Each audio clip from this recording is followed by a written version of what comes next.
കമ്പനാത്. സൂത്രം 39. കമ്പനാത്. കമ്പനം എന്ന് പറഞ്ഞാൽ ഏജ് കമ്പനെ എന്നുള്ള ധാതു ഏജ്. അപ്പോൾ ആ ഏജത്തി എന്ന് പറയുന്നതാണ് ഇവിടുത്തെ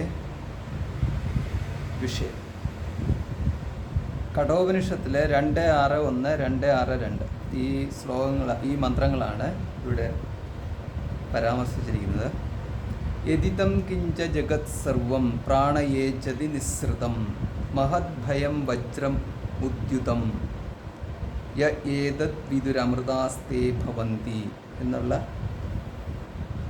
ഈ മന്ത്രത്തിൽ പ്രാണ ഏജതി എന്നൊരു പ്രയോഗമുണ്ട്. അപ്പോൾ ഏജതി എന്നുള്ളതിൻ്റെ ഏജ് കമ്പനെ എന്ന് നമ്മൾ ധാതുപാഠത്തിൽ കണ്ടിട്ടുണ്ട്. ഏജ് കമ്പനെ. ഏജിൻ്റെ അർത്ഥം കമ്പനം ചെയ്യുക എന്നുള്ളത്. കമ്പനം ചെയ്യുക എന്ന് പറഞ്ഞു കഴിഞ്ഞാൽ ഇളക്കുക എന്നുള്ള അർത്ഥത്തിൽ, ചലിപ്പിക്കുക എന്നുള്ള അർത്ഥം കിട്ടും നമുക്കിവിടെ. അപ്പോൾ നമുക്ക് ഈ കഠോപനിഷത്തിനകത്ത് 2.6.1 2.6.2 എന്താ പറഞ്ഞിരിക്കുന്നത് നമുക്ക് നോക്കാം. കഠോപനിഷത്ത് 2.6.1 പറഞ്ഞിരിക്കുന്നത് ഊർധ്വമൂലോ അവാക്ശാഖഃ യേശോശ്വത്ഥഃ സനാതനഃ തദേവ ശുക്രം തദ്ബ്രഹ്മ തദേവാമൃതമുച്യത്തെ തസ്മിൻ ലോകാശ്രിതാഃ സർവേ തതു നാത്യേതി കശ്ചന ഏതദ് വൈ തത്. ഇതാണ് ഒന്നാമത്തെ മന്ത്രം. രണ്ടാമത്തെ മന്ത്രം യദിദം കിഞ്ച ജഗത് സർവം പ്രാണയേജതി നിസ്സൃതം മഹദ്ഭയം വജ്രമുദ്യതം യ ഏതദ് വിദുരമൃതാസ്തേ ഭവന്തി. ഒന്നാമത്തെ മന്ത്രത്തിൽ പറഞ്ഞിരിക്കുന്നത് ഊർധ്വമൂലോ അവാക്ശാഖഃ, മുകളിൽ വേരും താഴെ ശാഖകളുമായിട്ട് ഉള്ള യേശോശ്വത്ഥ സനാതനഃ, ഈ അശ്വത്ഥം സനാതനമാണ്. അതായത് സംസാരവൃക്ഷം, ഇത് സനാതനമായിട്ടുള്ള സംസാരവൃക്ഷം, നിരന്തരം നിത്യം എന്നുള്ളത്. അപ്പം നിത്യമായിട്ടുള്ളതാണ് ഈ അശ്വത്ഥവൃക്ഷം എന്നുള്ളത്. അപ്പോൾ ഈ സനാതന എന്നുള്ള ഈ വാക്ക് കണ്ടിട്ട് സനാതന മതം എന്ന് പറയുന്നത് അങ്ങനെ ഇതാണ്, ഈ നിരന്തരം എപ്പോഴും നിലനിൽക്കുന്ന മതം എന്നുള്ള അർത്ഥത്തിലാണ് ഈ സനാതന മതം എന്ന് പറയുന്നത്. അപ്പം ചിലരിതും പിടിച്ചുകൊണ്ട് ഈ നമ്മുടെ മതം ഏതാ, അപ്പോൾ അവിടെ സനാതന മതം എന്ന് അർത്ഥം കൊടുത്തില്ലെന്നുണ്ടെങ്കിൽ അവരോട് തന്നെ വഴക്കുണ്ടാക്കാൻ വരുന്ന ചില വീഡിയോകളൊക്കെ കണ്ടിട്ടുണ്ട്.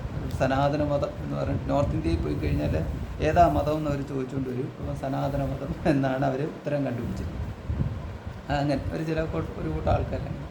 അപ്പോൾ ഇവിടെ സനാതനം എന്നുള്ളത് ഉദ്ദേശിക്കുന്നത് എപ്പോഴും നിലനിൽക്കുന്ന നശിക്കാത്തതായിട്ടുള്ള സംസാരം.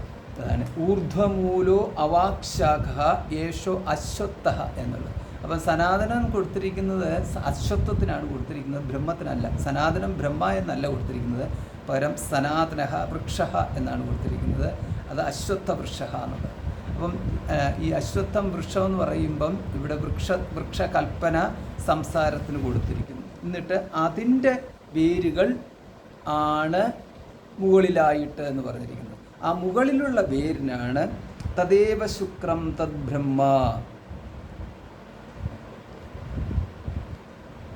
തദേവാമൃതമുച്യത്തെ തസ്മിൻ ലോകാശ്രിതാഃ സർവേ തതു നാത്യേതി കശ്ചന എന്ന് പറഞ്ഞിരിക്കുന്നു.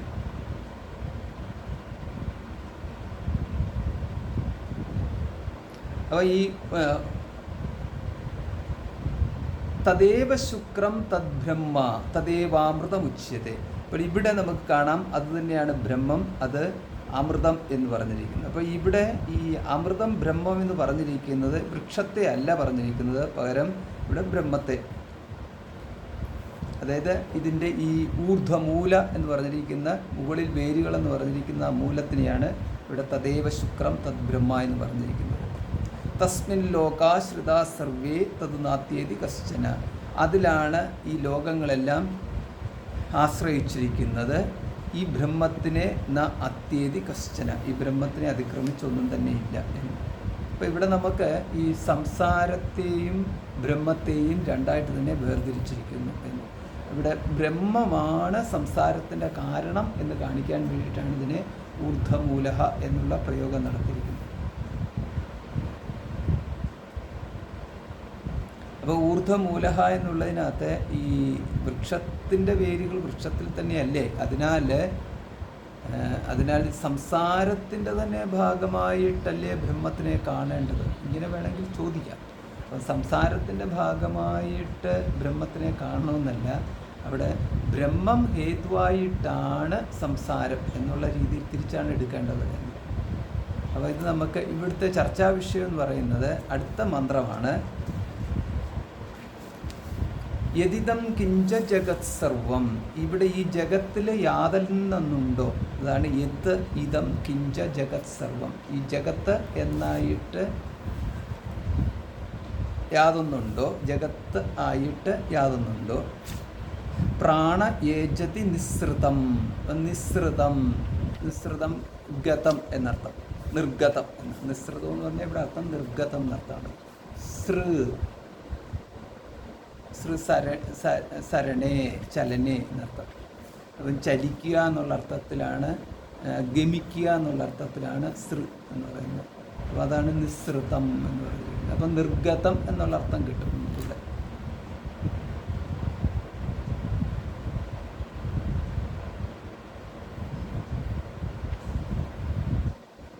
അപ്പം ഇവിടെ പ്രാണഹ യേജതി എന്ന്, കിഞ്ച ജഗത് സർവം പ്രാണ യേജതി. അപ്പോൾ ഇവിടെ നമുക്ക് കാണാം പ്രാണൻ ചലിപ്പിക്കുന്നത് എന്നുള്ള അർത്ഥത്തിൽ.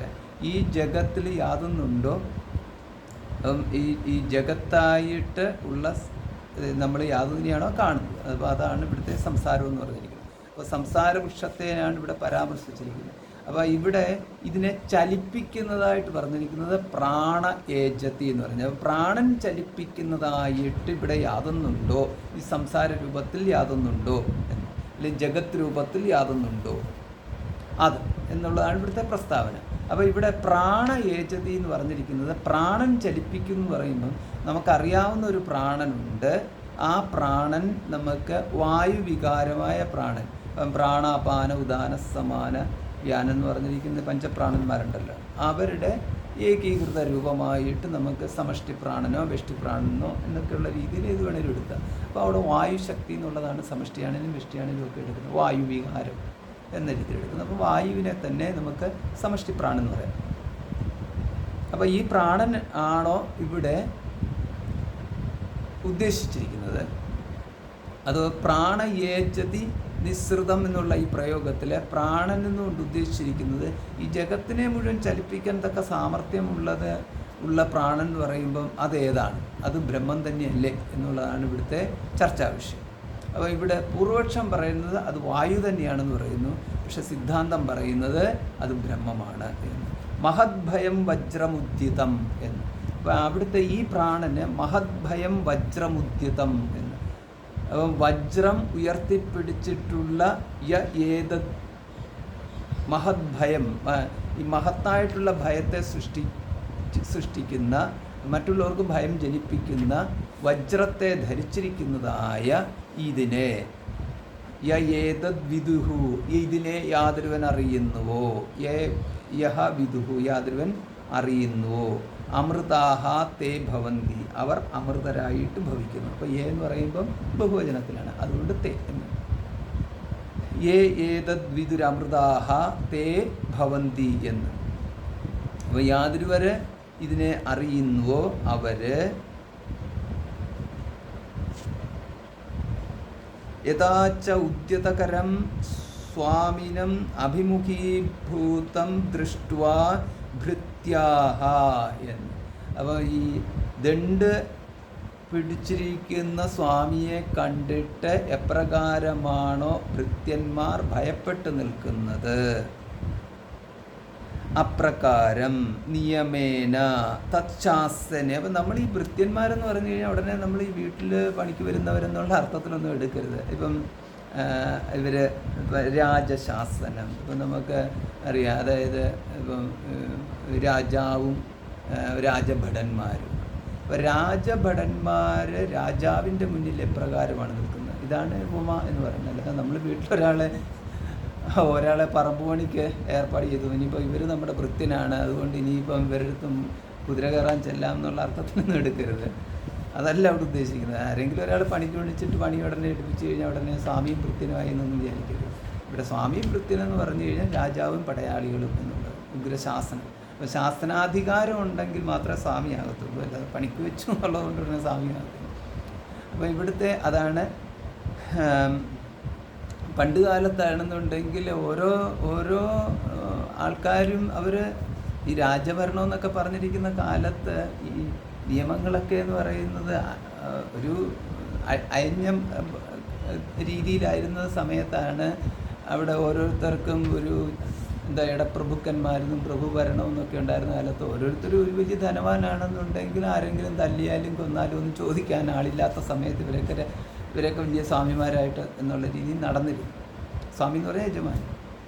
അതല്ല ഇവിടെ ഉദ്ദേശിക്കുന്നത്. ഇവിടുത്തെ സ്വാമി ഭൃത്യ ന്യായം എന്നിവിടെ പറഞ്ഞു കഴിഞ്ഞാൽ സ്വാമി എന്ന് പറഞ്ഞാൽ രാജസ്ഥാനത്ത് തന്നെ നിൽക്കണം എന്നുള്ളത്.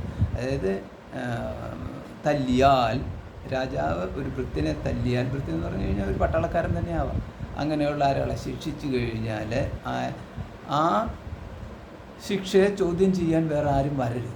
അപ്രകാരമുള്ള അധികാരം ഉണ്ടെങ്കിൽ മാത്രമേ ഈ സ്വാമി ഭൃത്യ ന്യായം വർക്കാവത്തുള്ളൂ. അപ്പോൾ ഇവിടെ അതേമാതിരി ആ അധികാരത്തോടുകൂടി നിൽക്കുന്ന യാതൊരുവനെയാണോ മഹദ്ഭയം വജ്രമുദ്യതം എന്ന് പറയുന്നത്. അപ്രകാരം ഭയപ്പെട്ട് ബാക്കിയുള്ള എല്ലാവരും ഇവനെ ഭയപ്പെട്ട് നിൽക്കുന്നു. അവിടെയാണ് ഇതാരാണെന്ന്, അതാണ് പ്രാണൻ എന്നിവിടെ പറഞ്ഞിരിക്കുന്നത്. ആ പ്രാണനാണ്. ആ പ്രാണൻ ആരാണ്? ആ പ്രാണൻ ബ്രഹ്മം തന്നെയാണ്. ഏതദ് വിദുഹു, അതെന്തുകൊണ്ട് പറയാം ബ്രഹ്മമാണ് എന്ന്? അതിൻ്റെ അർത്ഥമാണ്, അതിൻ്റെ കാരണമാണ് ഇവിടെ പറഞ്ഞിരിക്കുന്നത്. ഇവനെ യാതൊരുവർ അറിയുന്നുവോ തേ അമൃതാഹ ഭവന്തി എന്ന്. അപ്പോൾ ഇപ്രകാരമുള്ള ഈ പ്രാണനെ അറിയുന്നവർ ബ്രഹ്മമാകും എന്ന് പറയണമെന്നുണ്ടെങ്കിൽ ഈ പ്രാണൻ തീർച്ചയായിട്ടും ബ്രഹ്മമാണെങ്കിൽ മാത്രമേ ഈ പ്രാണനെ അറിയുന്നവർ ബ്രഹ്മമാകും എന്ന് പറയത്തുള്ളൂ. അമൃത സ്വരൂപികളാകും എന്ന് പറയത്തുള്ളൂ. അമൃതാഹ തേ ഭവന്തി എന്നാണ് പ്രയോഗം. അപ്പോൾ അമൃതരാവണമെന്നുണ്ടെങ്കിൽ, അമൃതത്തെ പ്രാപിക്കണമെന്നുണ്ടെങ്കിൽ അമൃതസ്വരൂപന്മാർ എന്നൊക്കെ നമ്മൾ പറയും. അമൃതന്മാരെന്ന് പറഞ്ഞു കഴിഞ്ഞാൽ മൃതിയില്ലാത്തവർ, നിത്യത്വം കിട്ടുന്നവർ എന്ന് പറയും. അപ്പോൾ നിത്യത്വം എന്ന് പറയുന്നത് നിത്യസുഖം ആണ്. നിത്യത്വം എന്ന് പറഞ്ഞിരിക്കുന്നത് അപ്പം ദുഃഖമാണ് മൃത്യു, സുഖമാണ് നിത്യത്വം, അമൃതത്വം. ഇതാണ് അതിൻ്റെ അർത്ഥം. അപ്പോൾ അമൃതപ്രാപ്തി എന്ന് പറഞ്ഞു കഴിഞ്ഞാൽ സുഖപ്രാപ്തിയാണ് ഉദ്ദേശിക്കുന്നത്, മറ്റൊന്നുമല്ല. നമുക്ക് ദുരിതവുമാണ്, നിത്യത്വമുണ്ട്. അതായത് ഒരിക്കലും മരിക്കാതെ ദുരിതം അനുഭവിക്കുകയാണെങ്കിൽ അങ്ങനത്തെ ഒരു അമൃതമല്ല അമൃതം എന്ന് പറയാം. അമൃതം എന്ന് പറഞ്ഞാൽ സുഖം എന്നാണ് അർത്ഥം. അപ്പം സുഖത്തിലാണ്, സുഖത്തിൽ ദേശഭേദ കൽപ്പനകളില്ല എന്നുള്ളതാണ് അതിൻ്റെ അർത്ഥം. അപ്പോൾ ഏതൊരു സുഖത്തിലാണോ കാലദേശ ഭേദങ്ങളെ നമുക്ക് ബോധ്യമില്ലാത്തത്, അതിനെയാണ് സുഖം എന്ന് പറയുന്നത്. അപ്പോൾ ആ സുഖത്തിന് അപ്പോൾ അതുകൊണ്ടാണ് ബ്രഹ്മസുഖത്തിന് സമാനമായിട്ടുള്ളൊരു സുഖം എന്ന് പറയുന്നത്. വിഷയസുഖത്തിന് ഒരിക്കലും സമാന സുഖമായിട്ട് പറയത്തില്ല. പകരം പറയുന്നതെന്ന് പറഞ്ഞാൽ നിദ്രാസുഖം എന്നുള്ളതിനെയാണ് ഒരു ഉദാഹരണമായിട്ട് പറയുന്നത്. വിഷയസുഖത്തിനെ ഒരിക്കലും പറയത്തില്ല. വിഷയസുഖം ആദ്യന്തവന്തവും എന്നുള്ള ആദ്യ അന്തങ്ങളോട് കൂടിയിട്ടുള്ള ആ സുഖത്തിന് പറഞ്ഞിരിക്കുന്നത് ആദ്യേ അമൃതം പശ്ചാത് വിഷമിവ എന്നുള്ള അർത്ഥത്തിലാണ് പറഞ്ഞിരിക്കുന്നത്. ആദ്യം ഒരു സുഖ ലേശമുണ്ടാകും. അപ്പോൾ ഇത് കണ്ടുകൊണ്ട് സുഖാനുഭവം എന്നുള്ളതിലേക്ക് എത്തും. പക്ഷേ അന്ത്യേ വിഷമിവ എന്ന് പറയും. പിന്നീട് അത് വളരെയധികം ദുഃഖത്തിലേക്ക് എത്തിച്ചേരും. അപ്പോൾ അപ്രകാരമുള്ള ഒരു സുഖത്തിനെ ഇവിടെ ബ്രഹ്മസുഖത്തിനോട് ഉപമിക്കാൻ പോലും അർഹതയില്ല എന്നുള്ളതാണ്. അപ്പം സാധാരണഗതിയിൽ ഈ വിഷയസുഖത്തിനെയാണ് ബ്രഹ്മസുഖത്തിനോട് അവമിച്ചുകൊണ്ടുള്ള നമ്മളൊരു കഥ മെനഞ്ഞെടുക്കും. പക്ഷെ ഒരിക്കലും അത് പറ്റത്തില്ല. കാരണം ഇവിടുത്തെ സുഖം എന്ന് ഇവിടെ ഉദ്ദേശിക്കുന്നത് കാലബോധം ഇല്ലായ്മ എന്നുള്ളതാണ് സുഖം. അപ്പോൾ ആ കാലബോധമില്ലായ്മ എന്ന് പറയണമെന്നുണ്ടെങ്കിൽ ഇവിടെ നമുക്ക് നിദ്രയിലാണ് പറഞ്ഞിരിക്കുന്നത്. പിന്നെ എന്നിട്ട് അതിനോടൊപ്പം തന്നെയാണെന്നുണ്ടെങ്കിൽ കാലബോധമില്ലാത്തത് കൊണ്ട് അജ്ഞാന വശഗതമായിട്ട് ഉള്ള സുഖമായിട്ടാണ് നിദ്രാസുഖം പറഞ്ഞിരിക്കുന്നത്. അപ്പോൾ അജ്ഞാനവും അജ്ഞാനവും സുഖവും കൂടെ ആണെങ്കിൽ നിദ്രാസുഖമാണ്, ജ്ഞാനവും സുഖവും ആണെന്നുണ്ടെങ്കിൽ ബ്രഹ്മസുഖമാണ്. ഇതാണ് ഇതിൻ്റെ വ്യത്യാസം എന്നുള്ളത്. അപ്പോൾ ഇത്രയേ ഉള്ളൂ ഇതിൻ്റെ ഭേദം എന്ന് പറയുന്നത്. അപ്പോൾ അവിടെ ആത്മാവബോധം, ആത്മാ അവബോധരാഹിത്യം, ഇതാണ് ഇതിൻ്റെ ഇത്. അപ്പോൾ ഉടനെ നമുക്കൊരു വേറൊരു സംശയം ഉണ്ടാവാം. അതായത് അവനവനെ അറിഞ്ഞുകൊണ്ട് നമുക്ക് ഉറങ്ങാൻ പറ്റത്തില്ലല്ലോ, അതിനെ അറിഞ്ഞുകൊണ്ടിരിക്കുക എന്നിട്ട് ഉറങ്ങുക എന്ന് പറയും. അപ്പോൾ ഉറക്കത്തിൻ്റെ സുഖത്തിന് സമാനമായിട്ടുള്ള സുഖമാണ് ബ്രഹ്മസുഖം എന്ന് പറഞ്ഞു കഴിഞ്ഞാൽ അവിടെ അവനവനെ അറിഞ്ഞുകൊണ്ടിരുന്നു കഴിഞ്ഞാൽ പിന്നെ അതിനകത്ത് എന്താണ് പരിമിതി എന്ന് പറയുന്നത് ഉണ്ട്. അതായത് കാലബോധം ഉണ്ടാവുമല്ലോ, ദേശബോധം ഉണ്ടാവുമല്ലോ. ഞാൻ എന്നെ തന്നെ അറിയുന്നത് ദേശബോധത്തിലും കാലബോധത്തിലും നിന്നുകൊണ്ടാണ് അറിയുന്നത്. അപ്പോൾ ഇങ്ങനെ ആത്മജ്ഞാനം കിട്ടിക്കഴിയുമ്പോൾ ഈ ആത്മജ്ഞാനത്തിൻ്റെ സുഖം എന്ന് പറയുമ്പം അവനവനെ അറിയുമ്പോൾ കാലാവബോധവും ദേശാവബോധവും വെച്ചുകൊണ്ടുള്ള അവനവനെയാണ് അറിയുന്നത്. അപ്പോൾ അതിന് സമാനമായിട്ടുള്ള ഒരറിവായിരിക്കുമോ ഞാൻ എന്നെ തന്നെ, അതായത് ആത്മജ്ഞാനം അതിലുള്ള സുഖം എന്നൊക്കെ പറയുന്നത്. അപ്പോൾ ഇത് രണ്ടും കൂടെ തമ്മിൽ ചേർക്കാൻ പാടില്ല. കാരണം ബ്രഹ്മം എന്ന് പറയുന്നത് കാലാവബോധവും ദേശാവബോധത്തിൻ്റെയിലൂടെയും നിൽക്കുന്ന അഹം എന്നുള്ളതിലല്ല ഈ ബ്രഹ്മം എന്ന് പറയുന്നത്. അപ്പോൾ അത് രണ്ടും രണ്ട് തന്നെയാണ് എന്നുള്ളത് നമ്മളവിടെ വേർതിരിച്ചറിയണം. പിന്നെ എപ്പോഴും എന്ന് പറഞ്ഞു കഴിഞ്ഞാൽ അഹം ബ്രഹ്മാസ്മി എന്ന് പറയുന്നത് ഈ അഹത്തിനെ ചേർത്ത് പിടിച്ചിരിക്കുന്നത് കാലപരിമിതവും ദേശപരിമിതവുമായിട്ടുള്ള അഹത്തിൽ നിന്നുകൊണ്ട് തന്നെയാണ്. അതായത് കാലബോധം ഇല്ലാത്ത അഹത്തിലെത്താൻ സാധിക്കാതെ ബ്രഹ്മവുമായിട്ട് സമപ്പെടുത്തിക്കൊണ്ടുള്ളതാണ് നമ്മൾ ഈ ബ്രഹ്മാസ്മി അഹം ബ്രഹ്മാസ്മിയിലെ അനുഭവത്തെ വെച്ചുകൊണ്ടുള്ള സമപ്പെടുത്തൽ. ഇവിടെ രണ്ട് തരത്തിലുണ്ട്. പലരുമാണെന്നുണ്ടെങ്കിൽ അനുഭവമായിട്ട് അഹം അനുഭവം എന്ന് പറഞ്ഞാൽ അനുഭവിയായിട്ടുള്ള അനുഭവം എന്നുള്ളത്. അപ്പോൾ അല്ലാതെ നമുക്ക് വിഷയാനുഭവത്തിൻ്റെ തരത്തിലുള്ളതല്ല. അഹം അനുഭവി എന്നുള്ളതിനെ നമ്മൾ അനുഭവിക്കുന്നു എന്നില്ല. പകരം എന്ന് പറയുന്നത് അത് അത്രയ്ക്ക് വ്യക്തതയുണ്ട്. അതുകൊണ്ടാണ് ഇതിനെ അനുഭവം എന്ന് പറയുന്നത്, അനുഭവത്തിൻ്റെ തലത്തിൽ എന്നുള്ള പറയുന്നത്. കാരണം അഹം അസ്മീതി ഇത്രയേ ഉള്ളൂ. ആ അഹം അസ്മീതി എന്ന് ചിലർ അതിനെ അനുഭവം എന്ന് പറയുന്നു, അത് ആ അർത്ഥത്തിലേ പറയുന്നുള്ളൂ. ചിലർ അഹം അസ്മീതി എന്നുള്ളത് അനുഭവമല്ല അറിവാണെന്ന് പറയുന്നു. ആ അർത്ഥത്തിൽ അവിടെ നമുക്ക് ഉപയോഗിക്കാം. ഇപ്പോൾ അറിവായിട്ടാണെങ്കിലും അഹം അസ്മീതി എടുക്കുന്നത്, അനുഭവമായിട്ടാണ് അഹം അസ്മീതി എടുക്കുന്നതെങ്കിലും ഒരർത്ഥത്തിലെടുത്താൽ മതി. ഈ അഹം അസ്മീതി എന്ന് പറയുന്നത് കാലബോധത്തിലാണോ കാലബോധത്തോടും ദേശബോധത്തോടും കൂടിയാണോ എന്നുള്ളത്. അങ്ങനെയുള്ള തരത്തിലാണെങ്കിൽ, അതായത് ഇങ്ങനെ അഹമായിട്ട് അങ്ങനെ ഇരിക്കുന്നു, ആ അഹത്തെ ബ്രഹ്മമായിട്ട് അങ്ങനെ ഇരിക്കുന്നു എന്ന് പറയുമ്പോൾ നമുക്ക് ആ ധ്യാനം, അത് ധ്യാനമൊന്നും പറഞ്ഞിരിക്കുന്നു. ആ ധ്യാനത്തിൽ കാലബോധമുണ്ടോ എന്നുള്ളത്, കാലപരിമിതമാണോ അഹം നോക്കിയാൽ മതി. കാലപരിമിതമാണെന്നുണ്ടെങ്കിൽ അത് ഒരു കൽപ്പനയിലാണ് നിൽക്കുന്നത്, അനുഭവ ദൃഷ്ടിയിൽ എന്ന്. പിന്നെ വേണമെങ്കിൽ നമുക്ക് പിന്നെ അവിടെ എന്തെടുക്കാം, പിന്നെ അതിനെ നിർത്തേണ്ടത്, അവിടെ നമ്മൾ കാണേണ്ടത് അവിടെ ജ്ഞാനം താൽ ആ അഹത്തിൻ്റെ സത്യത്വ മിഥ്യത്വ കൽപ്പനകൾ നടത്തിയിട്ട് മിഥ്യേ എന്നുള്ളതിൻ്റെ അർത്ഥം ഗ്രഹിച്ച് മിഥ്യത്വ നിവാരണം വരുത്തി കൊണ്ടുവരണം. അതാണ് അവിടുത്തെ ജ്ഞാനവിചാരം എന്ന് പറയുന്നത്. അപ്രകാരം എടുത്ത് അതിനെ ജ്ഞാനത്താൽ സ്ഫുടം ചെയ്തെടുത്ത അഹം എന്ന് പറയും. ആ അർത്ഥത്തിൽ അവിടെ ദേശകൽപ്പനയോ കാലകൽപ്പനയോ ഉണ്ടെങ്കിൽ പോലും അതൊരു കൽപ്പിതമാണ് എന്ന്, അതായത് അവിടെ കൽപ്പന എന്ന് പറഞ്ഞതിന് അർത്ഥം കിട്ടും. അതായത് കൽപ്പിത ദേശം എന്ന് പറയുന്നത്, അതായത് അയഥാർത്ഥമായ ദേശവും അയഥാർത്ഥമായ കാലവും എന്നുള്ള ദൃഷ്ടി വെച്ചുകൊണ്ട് പിന്നെ അതിനെ ബ്രഹ്മവുമായിട്ട് ഏകതയിൽ കാണുന്നു, ആഹത്തിനെ ബ്രഹ്മവുമായിട്ട് ഏകതയിൽ കാണുന്നു. അങ്ങനത്തെ ഒരു പ്രോസസ്സാണ് ഈ ജ്ഞാനവിചാരത്തിലുള്ളത്. അപ്പോൾ ഇവിടെ നമുക്ക് അതാണ് എടുക്കേണ്ടത് എന്നുള്ളത്, അതായത് അവിടുത്തെ കൽപ്പിതമായിട്ടുള്ളതല്ല എന്നെടുക്കണം. അതുകൊണ്ടാണ്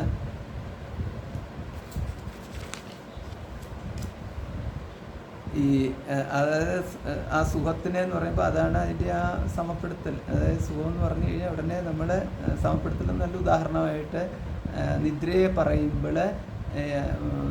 പറയുമ്പോൾ കാലാവബോധം ഇല്ല എന്ന് പറയും.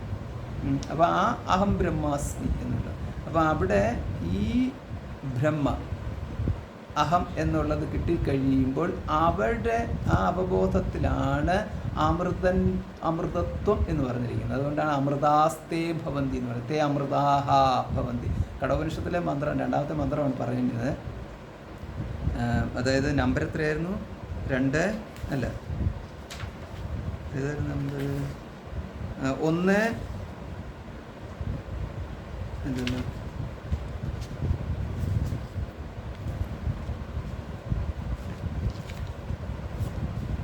262 261. ഇപ്പോൾ നമ്മളിപ്പം കണ്ടുകൊണ്ടിരിക്കുന്ന 262 കഠോപനിഷത്തിലെ മന്ത്രം. അപ്പോൾ അവിടെ ഈ പ്രാണയേജതി എന്ന് പറഞ്ഞിരിക്കുന്നത്, ആ പ്രാണയേജതി എന്ന് പറഞ്ഞിരിക്കുന്നതിനകത്ത് ഏജ് എന്ന് പറഞ്ഞു കഴിഞ്ഞാൽ കമ്പനെ എന്നുള്ള അർത്ഥമാണുള്ളത്. പ്രാണയേജതി, ഏജ് കമ്പനെ. കമ്പനെ എന്ന് പറഞ്ഞാൽ ചലിപ്പിക്കുക എന്നർത്ഥം. ആ ചലിപ്പിക്കുക എന്ന് ഉദ്ദേശിച്ചിരിക്കുന്നത് വെച്ചുകൊണ്ടാണ് ഈ സൂത്രം കിടക്കുന്നത്. കമ്പനാത് സൂത്രം 39ാമത്തെ സൂത്രം. അപ്പോൾ അതാണ് ഇവിടുത്തെ ചർച്ചാ വിഷയം. അപ്പോൾ ഇവിടുത്തെ ആ പ്രാണൻ, അപ്പം ഇവിടെ യതിതം കിഞ്ച ജഗത് സർവം പ്രാണയേജതി നിസ്സൃതം മഹദ്ഭയം വജ്രമുദ്യതം യേതത് വിദുരമൃതാസ്തേ ഭവന്തി. അപ്പോൾ ഇവിടുത്തെ പ്രാണൻ എല്ലാത്തിനെയും ചലിപ്പിക്കുന്നു. മഹദ്ഭയം വജ്രമുദ്യതം എന്ന്, അപ്പം വളരെ ഭയപ്പെടുത്തുന്നതായ വജ്രത്തെ ധരിച്ചിരിക്കുന്നതായിട്ടുള്ള എല്ലാത്തിനെയും ഭയപ്പെടുത്തുന്നതായിട്ടുള്ള പ്രാണൻ. അപ്പോൾ ആ പ്രാണൻ വിദുഹു, ആ പ്രാണനെ ഏതൊരുവൻ അറിയുന്നുവോ തേ അമൃതാഹ ഭവന്തി, അവർ അമൃതത്വത്തെ പ്രാപിക്കുന്നു. അങ്ങനെ വന്നു കഴിയുമ്പോൾ ഈ പ്രാണൻ ഏതാണ്? അമൃതത്വത്തെ പ്രാപിക്കണമെന്നുണ്ടെങ്കിൽ വിദുഹു അമൃതാഹ എന്നുള്ള ഈ പ്രയോഗത്തിലൂടെ അറിയുന്നവർ ബ്രഹ്മത്തെ അമൃതത്തെ പ്രാപിക്കുന്നതെങ്കിൽ ബ്രഹ്മത്തെ അറിയുന്നവർ മാത്രമേ അമൃതത്വത്തെ പ്രാപിക്കത്തുള്ളൂ എന്ന് നമ്മൾ മുൻ മന്ത്രങ്ങളുടെ അർത്ഥജ്ഞാനത്തിലൂടെ നമുക്ക് ഗ്രാഹ്യമുണ്ട്. അപ്പോൾ അതുകൊണ്ട് ഇവിടുത്തെ പ്രാണശബ്ദത്താൽ ബ്രഹ്മത്തെയാണ് ഉദ്ദേശിക്കുന്നത് എന്ന് ഈ മന്ത്രം, ഈ സൂത്രം ഇവിടെ സമർത്ഥിക്കുന്നു. ഇങ്ങനെയാണ് ഇതിൻ്റെ പോക്ക്. അപ്പോൾ അതാണ് കമ്പനാ എന്ന് പറഞ്ഞിരിക്കുന്നത്. തദേവ ശുക്രം തദ് ബ്രഹ്മ തദേവാമൃതമുച്യത്തെ തസ്മിൻ ലോകാ ശ്രുതാ സർവേ തതു നാശ്യേതി കശ്ചന എന്നവിടെ വ്യക്തമായിട്ട് തദ് ബ്രഹ്മ എന്ന് പറഞ്ഞിട്ടുണ്ട്. അപ്പോൾ 2:6:1 തദ് ബ്രഹ്മ, അത് ബ്രഹ്മമാകുന്നു എന്ന് പറഞ്ഞതിന് ശേഷമാണ് പ്രാണയേജതി എന്ന് പറഞ്ഞിരിക്കുന്നത്. അപ്പോൾ അതുകൊണ്ട് ആ ബ്രഹ്മത്തെ തന്നെയാണ് ഇവിടെ പ്രാണശബ്ദത്താൽ പറഞ്ഞിരിക്കുന്നത്. അതുകൊണ്ടാണ് കമ്പനാത്ത് എന്ന് പറഞ്ഞത്.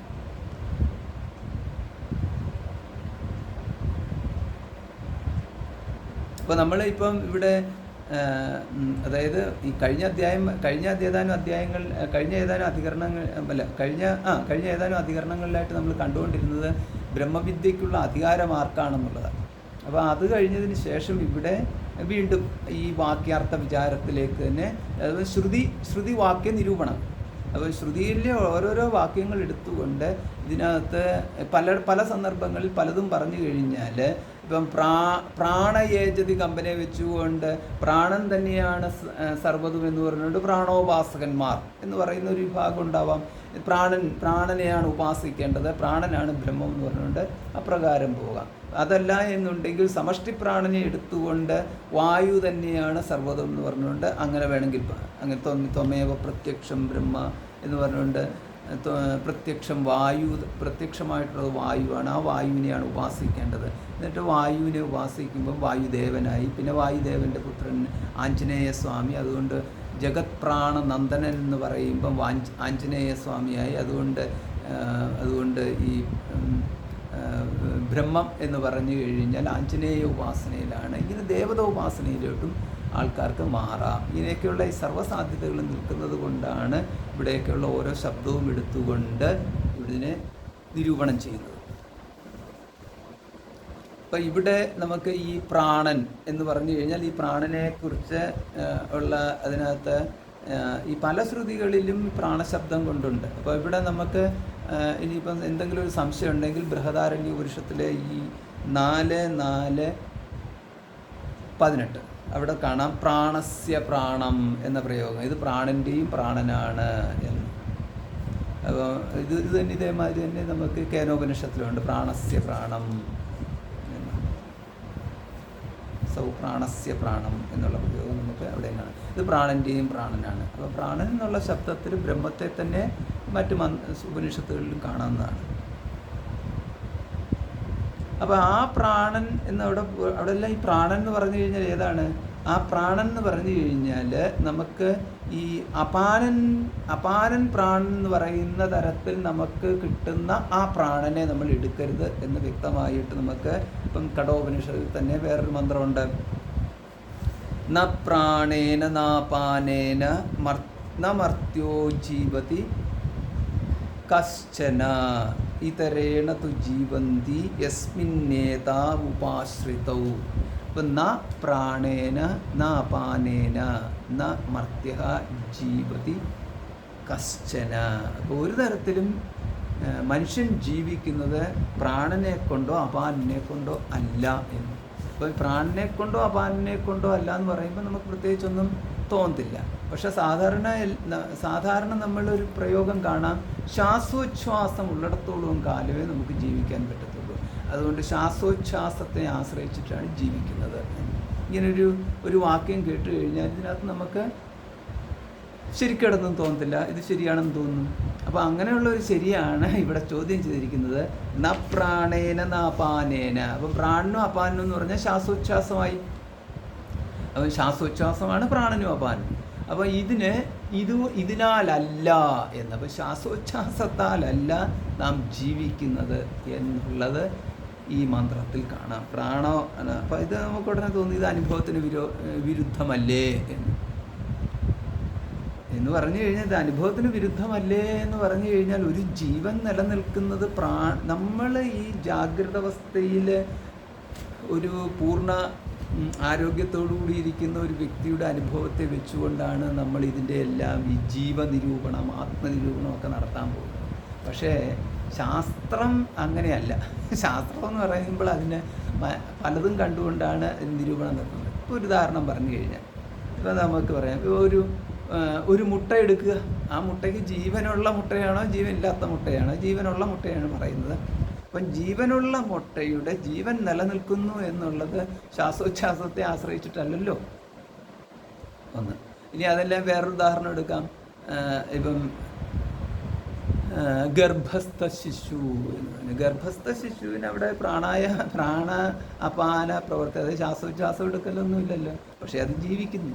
അപ്പോൾ ഇതേമാതിരിയുള്ള ഉദാഹരണങ്ങൾ എടുത്താൽ മതി. സിമ്പിളായിട്ട് പറഞ്ഞു കഴിഞ്ഞാൽ അതാണ് ഇവിടുത്തെ ഈ പ്രാണനും അപാനനും എന്നുള്ള ഒരു പ്രയോഗത്തിലുള്ളത്. അപ്പോൾ എങ്ങനെയാണ് അപ്പം മന്ത്രത്തിൻ്റെ വാക്യം എന്താ?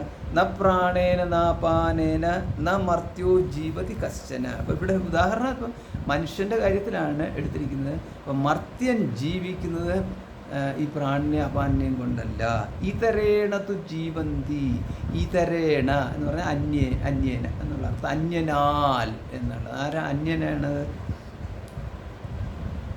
യസ്മിന്നേതൗ ഉപാശ്രിതൗ. ഈ രണ്ടെണ്ണവും പ്രാണനും അപാനനും ഏതൊന്നിനെ ആശ്രയിച്ച് നിൽക്കുന്നു? അന്യനായ അതിനാൽ എന്ന്. ഇവിടെ അന്യൻ എന്നവിടെ ഉദ്ദേശിച്ചിരിക്കുന്നത് ജീവനെ തന്നെയാണ് ഉദ്ദേശിച്ചിരിക്കുന്നത്. അത് ആ ജീവൻ എന്ന് പറയുന്നത് ഇവിടുത്തെ ജീവനും ബ്രഹ്മവും തമ്മിൽ ഭേദമൊന്നുമില്ല, ബ്രഹ്മത്തെ തന്നെയാണ് ഇവിടെ ഉദ്ദേശിക്കുന്നത്. അപ്പോൾ ആ ബ്രഹ്മത്തിനാൽ എന്നുള്ള അർത്ഥം നമുക്ക് കിട്ടുന്നുള്ളത്. അപ്പോൾ അവിടെ ഇത് എന്തിനാണ് ഇവിടെ ഇപ്പം പറഞ്ഞിരിക്കുന്നത്? അതായത് പ്രാണ ഏ ജതി എന്നുള്ളതിനകത്ത് ആ പ്രാണൻ ബ്രഹ്മമാണ് എന്ന് സമർത്ഥിക്കാൻ വേണ്ടിയിട്ടാണ്. ഇത് പ്രാണാപാനന്മാരിലെ പ്രാണനല്ല എന്നുള്ളതാണ്. അപ്പോൾ ഈ പ്രാണന് തന്നെ ഭയപ്പെട്ടിട്ടാണ് എന്നുള്ളതിന് നമുക്ക് വേറൊരു തൈത്തിരീയ ഉപനിഷത്തിൽ ഇതിന് സമാനമായിട്ടുള്ള മറ്റൊന്നുണ്ട്. ഭീഷാസ്മാത് വാതഃ പവതേ ഭീഷോദേതി സൂര്യ ഭീഷാസ്മാദ നിശ്ചേന്ദ്രശ്ച മൃത്യുധാവതി പഞ്ചമഹായുധായ. അപ്പോൾ അവിടെ നമുക്ക് അതിൻ്റെ അർത്ഥം കിട്ടുന്നത് ഭീഷാസ്മാ വാതഃ പവതേ. അപ്പോൾ ഈ വായു വീശുന്നത് ഇവനെ ഭയന്നിട്ടാണ്. ഭീഷോദേതി സൂര്യ, സൂര്യൻ ഉദിക്കുന്നത് ഇവനെ ഭയന്നിട്ടാണ്. ഭീഷാസ്മാദ നിശ്ചൈന്ദ്രശ്ച, ഈ ഇന്ദ്രനും അവരവരുടെ സ്വപ്രവൃത്തിയിൽ വ്യാപരിക്കുന്നത് ഇവനെ ഭയന്നിട്ടാണ്. മൃത്യുർധാവതി പഞ്ചമ, അഞ്ചാമനായിട്ട് മൃത്യു ഇവനെ ഭയന്നിട്ട് പ്രവർത്തിക്കുന്നു എന്ന്. ധാവതി എന്ന് പറഞ്ഞു കഴിഞ്ഞാൽ ഓടുന്നു എന്നാണ് അർത്ഥം, പക്ഷേ പ്രവർത്തിക്കുന്നു എന്നുള്ള അർത്ഥത്തിൻ്റെ എടുത്താൽ മതി. അതായത് ഇതെല്ലാം ഈ ദേവതകളെയാണ് ഉദ്ദേശിക്കുന്നത്. ഈ ദേവതകളെല്ലാം നമ്മൾ ദേവത എന്ന് പറഞ്ഞു കഴിഞ്ഞാൽ നമ്മളുമായിട്ടൊരു ബന്ധവും ഇല്ലാത്തവരെന്നുള്ളതല്ല, നമ്മളെ നിലനിർത്തുന്നത് ദേവതകളാണ്. ഈ ദേവതകളുടെ പ്രവർത്തനത്തിലാണ് ഇവിടുത്തെ ഈ ജീവികൾ നിലനിന്ന് പോകുന്നത്. അതിനാണ് ദേവതകൾ വെച്ചിരിക്കുന്നത്. അല്ലാതെ ദേവതകളെ സുഖിക്കാൻ വേണ്ടിയിട്ട് കുറച്ച് ജീവന്മാരെ ദേവതകളാക്കി നിർത്തിയിരിക്കുന്നു എന്നുള്ള അർത്ഥത്തിലല്ല. ഈ എല്ലാ ജീവികളുടെയും ജീവിതം നിലനിർത്തിപ്പോകുക എന്നുള്ള ധർമ്മത്തെ നിർവഹിക്കാൻ വേണ്ടിയിട്ട് അതാത് സ്ഥാനങ്ങൾ കൊടുത്തുകൊണ്ട് നിലനിർത്തിപ്പിക്കുന്നത് ഈ ബ്രഹ്മം അവരെ യാതൊരുവരെ നിലനിർത്തിപ്പിക്കുന്നു. അവരെയാണ് നമ്മൾ ഈ ദേവന്മാരെന്ന് പറയുന്നത്. അതുകൊണ്ട് നമ്മൾ ഇപ്പം ദേവത എന്ന് പറഞ്ഞു കഴിഞ്ഞാൽ നമ്മൾ നിസ്സാരരായിട്ട് കാണേണ്ടതില്ല. കാരണം ഇവരൊക്കെയാണ് ദേവതകൾ. അഗ്നി ദേവതയാണ് എന്ന് പറഞ്ഞു കഴിഞ്ഞാൽ അഗ്നി ഇല്ലാതെ ഒരു ജീവിതം നമുക്ക് സാധ്യമല്ല എന്നുള്ളതാണ്. അഗ്നിയാണ് ജീവിതത്തിൻ്റെ കേന്ദ്രം. വായു ഇല്ലാതെ പറ്റത്തില്ല, ജലം ഇല്ലാതെ പറ്റത്തില്ല, ഭൂമി, ഇതൊക്കെയാണ് ദേവതകളെന്ന് പറയുന്നത്. അപ്പോൾ ആ ദേവതയെന്ന് പറഞ്ഞു കഴിഞ്ഞാൽ നമ്മൾ നിസ്സാരമായിട്ട് എടുക്കരുത് എന്നുള്ളത്. ഭൂമിയിലെ ജീവനെ നിലനിർത്തി പോകുന്നത് എന്ന് പറഞ്ഞു കഴിഞ്ഞാൽ ഭൂമി ഇല്ലാണ്ട് ജീവൻ നിലനിർത്തി പോകത്തില്ലല്ലോ. അപ്പോൾ അതാണ് ഇതിനകത്തെ അവിടുത്തെ ധർമ്മം എന്ന് പറയുന്നത്. അപ്പോൾ അതുകൊണ്ട് ഈ ധർമ്മം എന്ന് പറഞ്ഞു കഴിഞ്ഞാൽ ഇപ്പം നമ്മൾ ഈ കേവലം ഭോക്താക്കളായിട്ട് ഐശ്വര്യത്തോടു കൂടിയിട്ട് ശക്തിയോട് കൂടിയിട്ട് തോന്നിയ പോലെ ജീവിക്കാൻ അർമാദിക്കാൻ എന്ന് പറഞ്ഞു കഴിഞ്ഞാൽ ഈ സ്വർഗലോകത്തിൽ ചെന്നിട്ട് സുഖിക്കാൻ വേണ്ടിയിട്ട് സ്വർഗലോകത്തിൻ്റെ അവകാശികളായിട്ട് കുറച്ച് പേര് വെച്ചിട്ടുണ്ട്. അവരാണ് ഈ ദേവന്മാർ എന്ന അർത്ഥത്തിലെടുക്കരുത്. നിന്ന് തിരിയാൻ സമയമില്ലാത്ത തരത്തിൽ പ്രവർത്തിച്ചു കൊണ്ടിരിക്കുന്നവരാണ് ഈ ദേവന്മാരെന്ന്. അത് ഒരു ദേവന്മാരാണെന്നുണ്ടെങ്കിൽ ഒരു നിമിഷം പോലും മാറി നിൽക്കാൻ പറ്റത്തില്ല. ഇനി ഞാൻ പ്രവർത്തിക്കത്തില്ല എന്ന് പറഞ്ഞുകൊണ്ട് അഗ്നിക്ക് മാറാൻ പറ്റത്തില്ല, വായുവിന് മാറാൻ പറ്റത്തില്ല. അത് നിരന്തരം സ്വധർമ്മം വിട്ടു പോകാൻ പറ്റാത്തവരാണ്, നിരന്തരം സ്വധർമ്മത്തിൽ നിൽക്കുന്നവരായിട്ട്. സ്വധർമ്മം എന്ന് പറയുമ്പോൾ അവരുടെ സ്വപ്രവൃത്തിയാണ് അവിടെ ഉദ്ദേശിക്കുന്നത്. അപ്പം സ്വന്തം പ്രവൃത്തിയിൽ ഒരു നിമിഷം പോലും മാറി നിൽക്കാൻ പറ്റാത്ത, ഉറങ്ങാൻ പറ്റത്തില്ല എന്ന് സാരം, ഉറക്കമില്ലാതെ പ്രവർത്തിച്ചുകൊണ്ടിരിക്കുന്നവരാണ് ദേവന്മാർ. അപ്പോൾ ഒന്ന് ആലോചിച്ച് നോക്കിക്കുക, ദേവന്മാരെ നമ്മളെ എങ്ങനെ ആരാധിച്ചാൽ മതിയാകുമെന്നുള്ള. അതുകൊണ്ടാണ് ദേവന്മാരെ ആരാധിക്കാൻ പറയുന്നത്. അല്ലാതെ ദേവന്മാരെ ആരാധിക്കുന്നത് നമ്മൾ ഇനി എന്നെ കുറച്ച് പൂഴ്ത്തിക്കോ, ഞാനത് കണ്ട് സന്തോഷിക്കാം, എന്നിട്ട് എന്തെങ്കിലുമൊക്കെ പുകഴ്ത്തുന്നവർക്ക് നൽകാമെന്ന് പറഞ്ഞുകൊണ്ടിരിക്കുന്ന കുറച്ച് പഴയ കാലത്തിലെ പ്രഭുക്കന്മാരുടെ ദൃഷ്ടിയിൽ നമ്മൾ ഈ ദേവന്മാരെ ഒന്നും എടുക്കുന്നത്. അതുകൊണ്ടാണ് ഭഗവത്ഗീതയിൽ തൈർദത്താൻ അപ്രദായിഭ്യോ ഭുക്തേസ്തേനയേവ സഹ എന്നൊക്കെ ഉള്ള പ്രയോഗങ്ങൾ അവിടെ നടത്തുക. അപ്പോൾ ദേവന്മാരെ പ്രസാദിപ്പിച്ചു കഴിഞ്ഞാൽ അവർ നിങ്ങൾക്ക് വേണ്ടത് തരുമെന്നൊക്കെ പറഞ്ഞിരിക്കുന്നത് ആ ദേവനും നമ്മളുമായിട്ടുള്ള ബന്ധത്തെ ഒന്ന് തിരിച്ച് അറിയിപ്പിക്കാൻ വേണ്ടിയിട്ടാണ്. അത് നമ്മളൊന്ന് അറിയാൻ വേണ്ടിയിട്ടാണ് ഭഗവാൻ ആ പ്രയോഗം നടത്തിയത്. എങ്കിൽ മാത്രമേ നമുക്ക് ആ സമഷ്ടിയെ ആശ്രയിച്ചുകൊണ്ടുള്ള നമ്മുടെ നിലനിൽപ്പ് എന്നുള്ളത് നമ്മളെ ഒന്ന് ബോധിപ്പിക്കാൻ വേണ്ടിയിട്ടാണ് ഭഗവാൻ ആ പ്രയോഗങ്ങളൊക്കെ നടത്തിയിരിക്കുന്നത്. അല്ലാതെ കുറച്ച് ദേവന്മാരുണ്ട്, അവരെ ഇനി സന്തോഷിപ്പിക്കുക, അത് കഴിഞ്ഞിട്ട് എന്നെ കുറച്ച് സന്തോഷിപ്പിക്കുക, ഇനി ഞാനും ദേവന്മാരും ഒക്കെ സന്തോഷിപ്പിച്ച് കഴിഞ്ഞാൽ നിങ്ങൾക്ക് വല്ല അല്ലറ ചില്ലറ എന്തെങ്കിലുമൊക്കെ തന്നുവിടാം എന്നുള്ള അർത്ഥത്തിലേക്കൊന്നും എടുക്കരുത്. അത് നമ്മുടെ ഇവിടുത്തെ ലോക്കൽ ആൾക്കാരുടെ പണിയാണിത്. എന്നെ സന്തോഷിപ്പിക്കുന്നെങ്കിൽ ഞാൻ എന്തെങ്കിലുമൊക്കെ തരാം, സന്തോഷിപ്പിച്ചില്ലെങ്കിൽ ഞാൻ ഉപദ്രവം തരാം. ഈ പറയുന്ന തരത്തിലുള്ളതല്ല അവിടുത്തെ ഭഗവത്ഗീതയിലെ വാക്യങ്ങളെന്ന്. അപ്പോൾ ഇതാണ് പ്രാണ എന്നുള്ള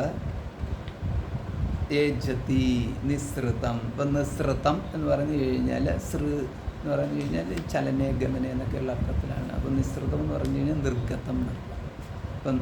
അപ്പം നിർഗതം അതായത് നിർഗതമായിട്ടുള്ള പോകുന്നതായിട്ടുള്ള, അപ്പോൾ അതായത് ജഗത്ത് എന്നുള്ള. അപ്പോൾ ഇതാണ് പ്രാണൻ ബ്രഹ്മമാണ് നമ്മൾ സമർത്ഥിക്കുന്നത്. അടുത്തത് ജ്യോതിരധികരണം, ജ്യോതിർദർശനാത് എന്ന്. പിന്നീട് ഇപ്പം ജ്യോതിസ് ബ്രഹ്മമാണ് എന്ന് അടുത്തത് സമർത്ഥിക്കുകയാണ്. മുമ്പ് തന്നെ പറയുകയുണ്ടായി, ഓരോന്നും എടുത്തിട്ട് എന്തിനാണ് ഇതിനെ സമർത്ഥിക്കുന്നത്. നമ്മൾ കുറച്ച് ഈ ബ്രഹ്മദൃഷ്ടിയോട് കൂടിയിട്ട് ഉപനിഷത്ത് പഠിച്ചു പോയിട്ടുള്ളത് കാരണം ഇതിനകത്ത് നമുക്ക് ഈ ജ്യോതിസ് ബ്രഹ്മമാണ് എന്നുള്ളത് നമ്മുടെ ധാരണയിലുണ്ട്. പക്ഷെ അതല്ലല്ലോ എല്ലാവരുടെയും സ്ഥിതി. അപ്പോൾ ഇവർക്ക് എന്തെങ്കിലും ഒരല്പം അറിയാം, അല്പം അറിഞ്ഞു കഴിയുമ്പോൾ ഉടൻ തന്നെ അത് വെച്ചുകൊണ്ട് അവരങ്ങ് പോകും. ഇപ്പോൾ ഒരു ഉദാഹരണത്തിന് പറഞ്ഞു കഴിഞ്ഞാൽ, ഇപ്പം ജ്യോതിർദർശനാത് എന്നുള്ളതിനകത്ത് ജ്യോതിസ് ബ്രഹ്മമാണ് എന്നിവിടെ പറഞ്ഞിരിക്കുന്നു. പക്ഷേ ഈ ജ്യോതിസ് കണ്ടിട്ട് മലമുകളിൽ ഒരു ജ്യോതിർഗോളം പ്രത്യക്ഷപ്പെട്ടു. അപ്പോൾ ആ ജ്യോതിർഗോളം ഈശ്വരനാണ്, അല്ലെങ്കിൽ ആരാധ്യമൂർത്തിയായിട്ടുള്ള മൂർത്തിയാണ്, എന്തെങ്കിലും ആയിക്കോട്ടെ, ദേവനാണ് എന്നുള്ള രീതിയിലെടുത്തു. അങ്ങനെ വരുമ്പം ജ്യോതിസായിട്ട് ജ്യോതിസുള്ള ദേവൻ, പിന്നെ ഈ ജ്യോതിർഗോളമായിട്ട് പ്രത്യക്ഷപ്പെട്ട ദേവൻ, ഈ തരത്തിലൊക്കെ നമുക്കുള്ള ഈശ്വരൻ സങ്കല്പം എന്ന് പറയുന്നത് അഗ്നിയായിട്ട് പ്രത്യക്ഷപ്പെട്ടു എന്നുള്ള രീതിയിലേക്ക് കിട്ടും. അപ്പോൾ ഇതിനകത്ത് എന്തെങ്കിലും വാസ്തവികതയുണ്ടോ എന്ന്. അപ്പോൾ അവിടെ ഈ ജ്യോതിസ് ശബ്ദം ഉപനിഷത്തിൽ പറഞ്ഞിരിക്കുന്നത് അഗ്നിയെ ഉദ്ദേശിച്ചിട്ടല്ല എന്ന് നമ്മൾ മനസ്സിലാക്കണം. അഗ്നി പഞ്ചഭൂതങ്ങളാണ്. അപ്പം പഞ്ചഭൂതങ്ങളിൽ ഏതെങ്കിലും ഒന്നായിട്ട് പ്രത്യക്ഷപ്പെടുന്ന തരത്തിലുള്ള ഒരു ദേവനെ അല്ല നമ്മൾ ബ്രഹ്മം എന്നിവിടെ പറഞ്ഞിരിക്കുന്നത്. തദ്ദേജതി, തന്നയേജതി, തദ്ദൂരെ, തദന്തികെ എന്നൊക്കെ നമ്മൾ ഈ അതിളകുന്നു, അതിളകുന്നില്ല, ഇത്തരത്തിലുള്ള തദ്ദൂരെ അതടുത്താണ്, അതകലെയാണ്, അതടുത്താണ്, തദന്തരസ്യ സർവസ്യ തത് സർവസ്യാസ്യ ഭാഗിത, അതെല്ലാത്തിൻ്റെയും ഉള്ളിലാണ്, പിന്നെ അതെല്ലാത്തിൻ്റെയും പുറത്താണ്. ഈ തരത്തിൽ എന്താണെന്ന് വ്യക്തമാക്കാത്ത വിധത്തിലാണ് ഉപനിഷത്തിൽ ബ്രഹ്മത്തെക്കുറിച്ച് പറഞ്ഞിരിക്കുന്നത്. അപ്പോൾ അതോടൊപ്പം നമുക്ക് കാണാം എന്താണ്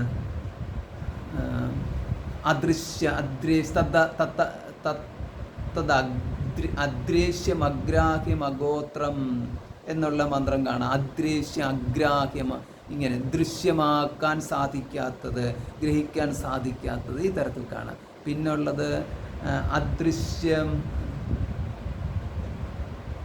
അശബ്ദമസ്പർശമരൂപമവ്യയം തദാരസം നിത്യമഗന്ധവച്ചയത് എന്നുള്ള മന്ത്രം കാണാം നമുക്ക്. അപ്പം അവിടെ എന്താ,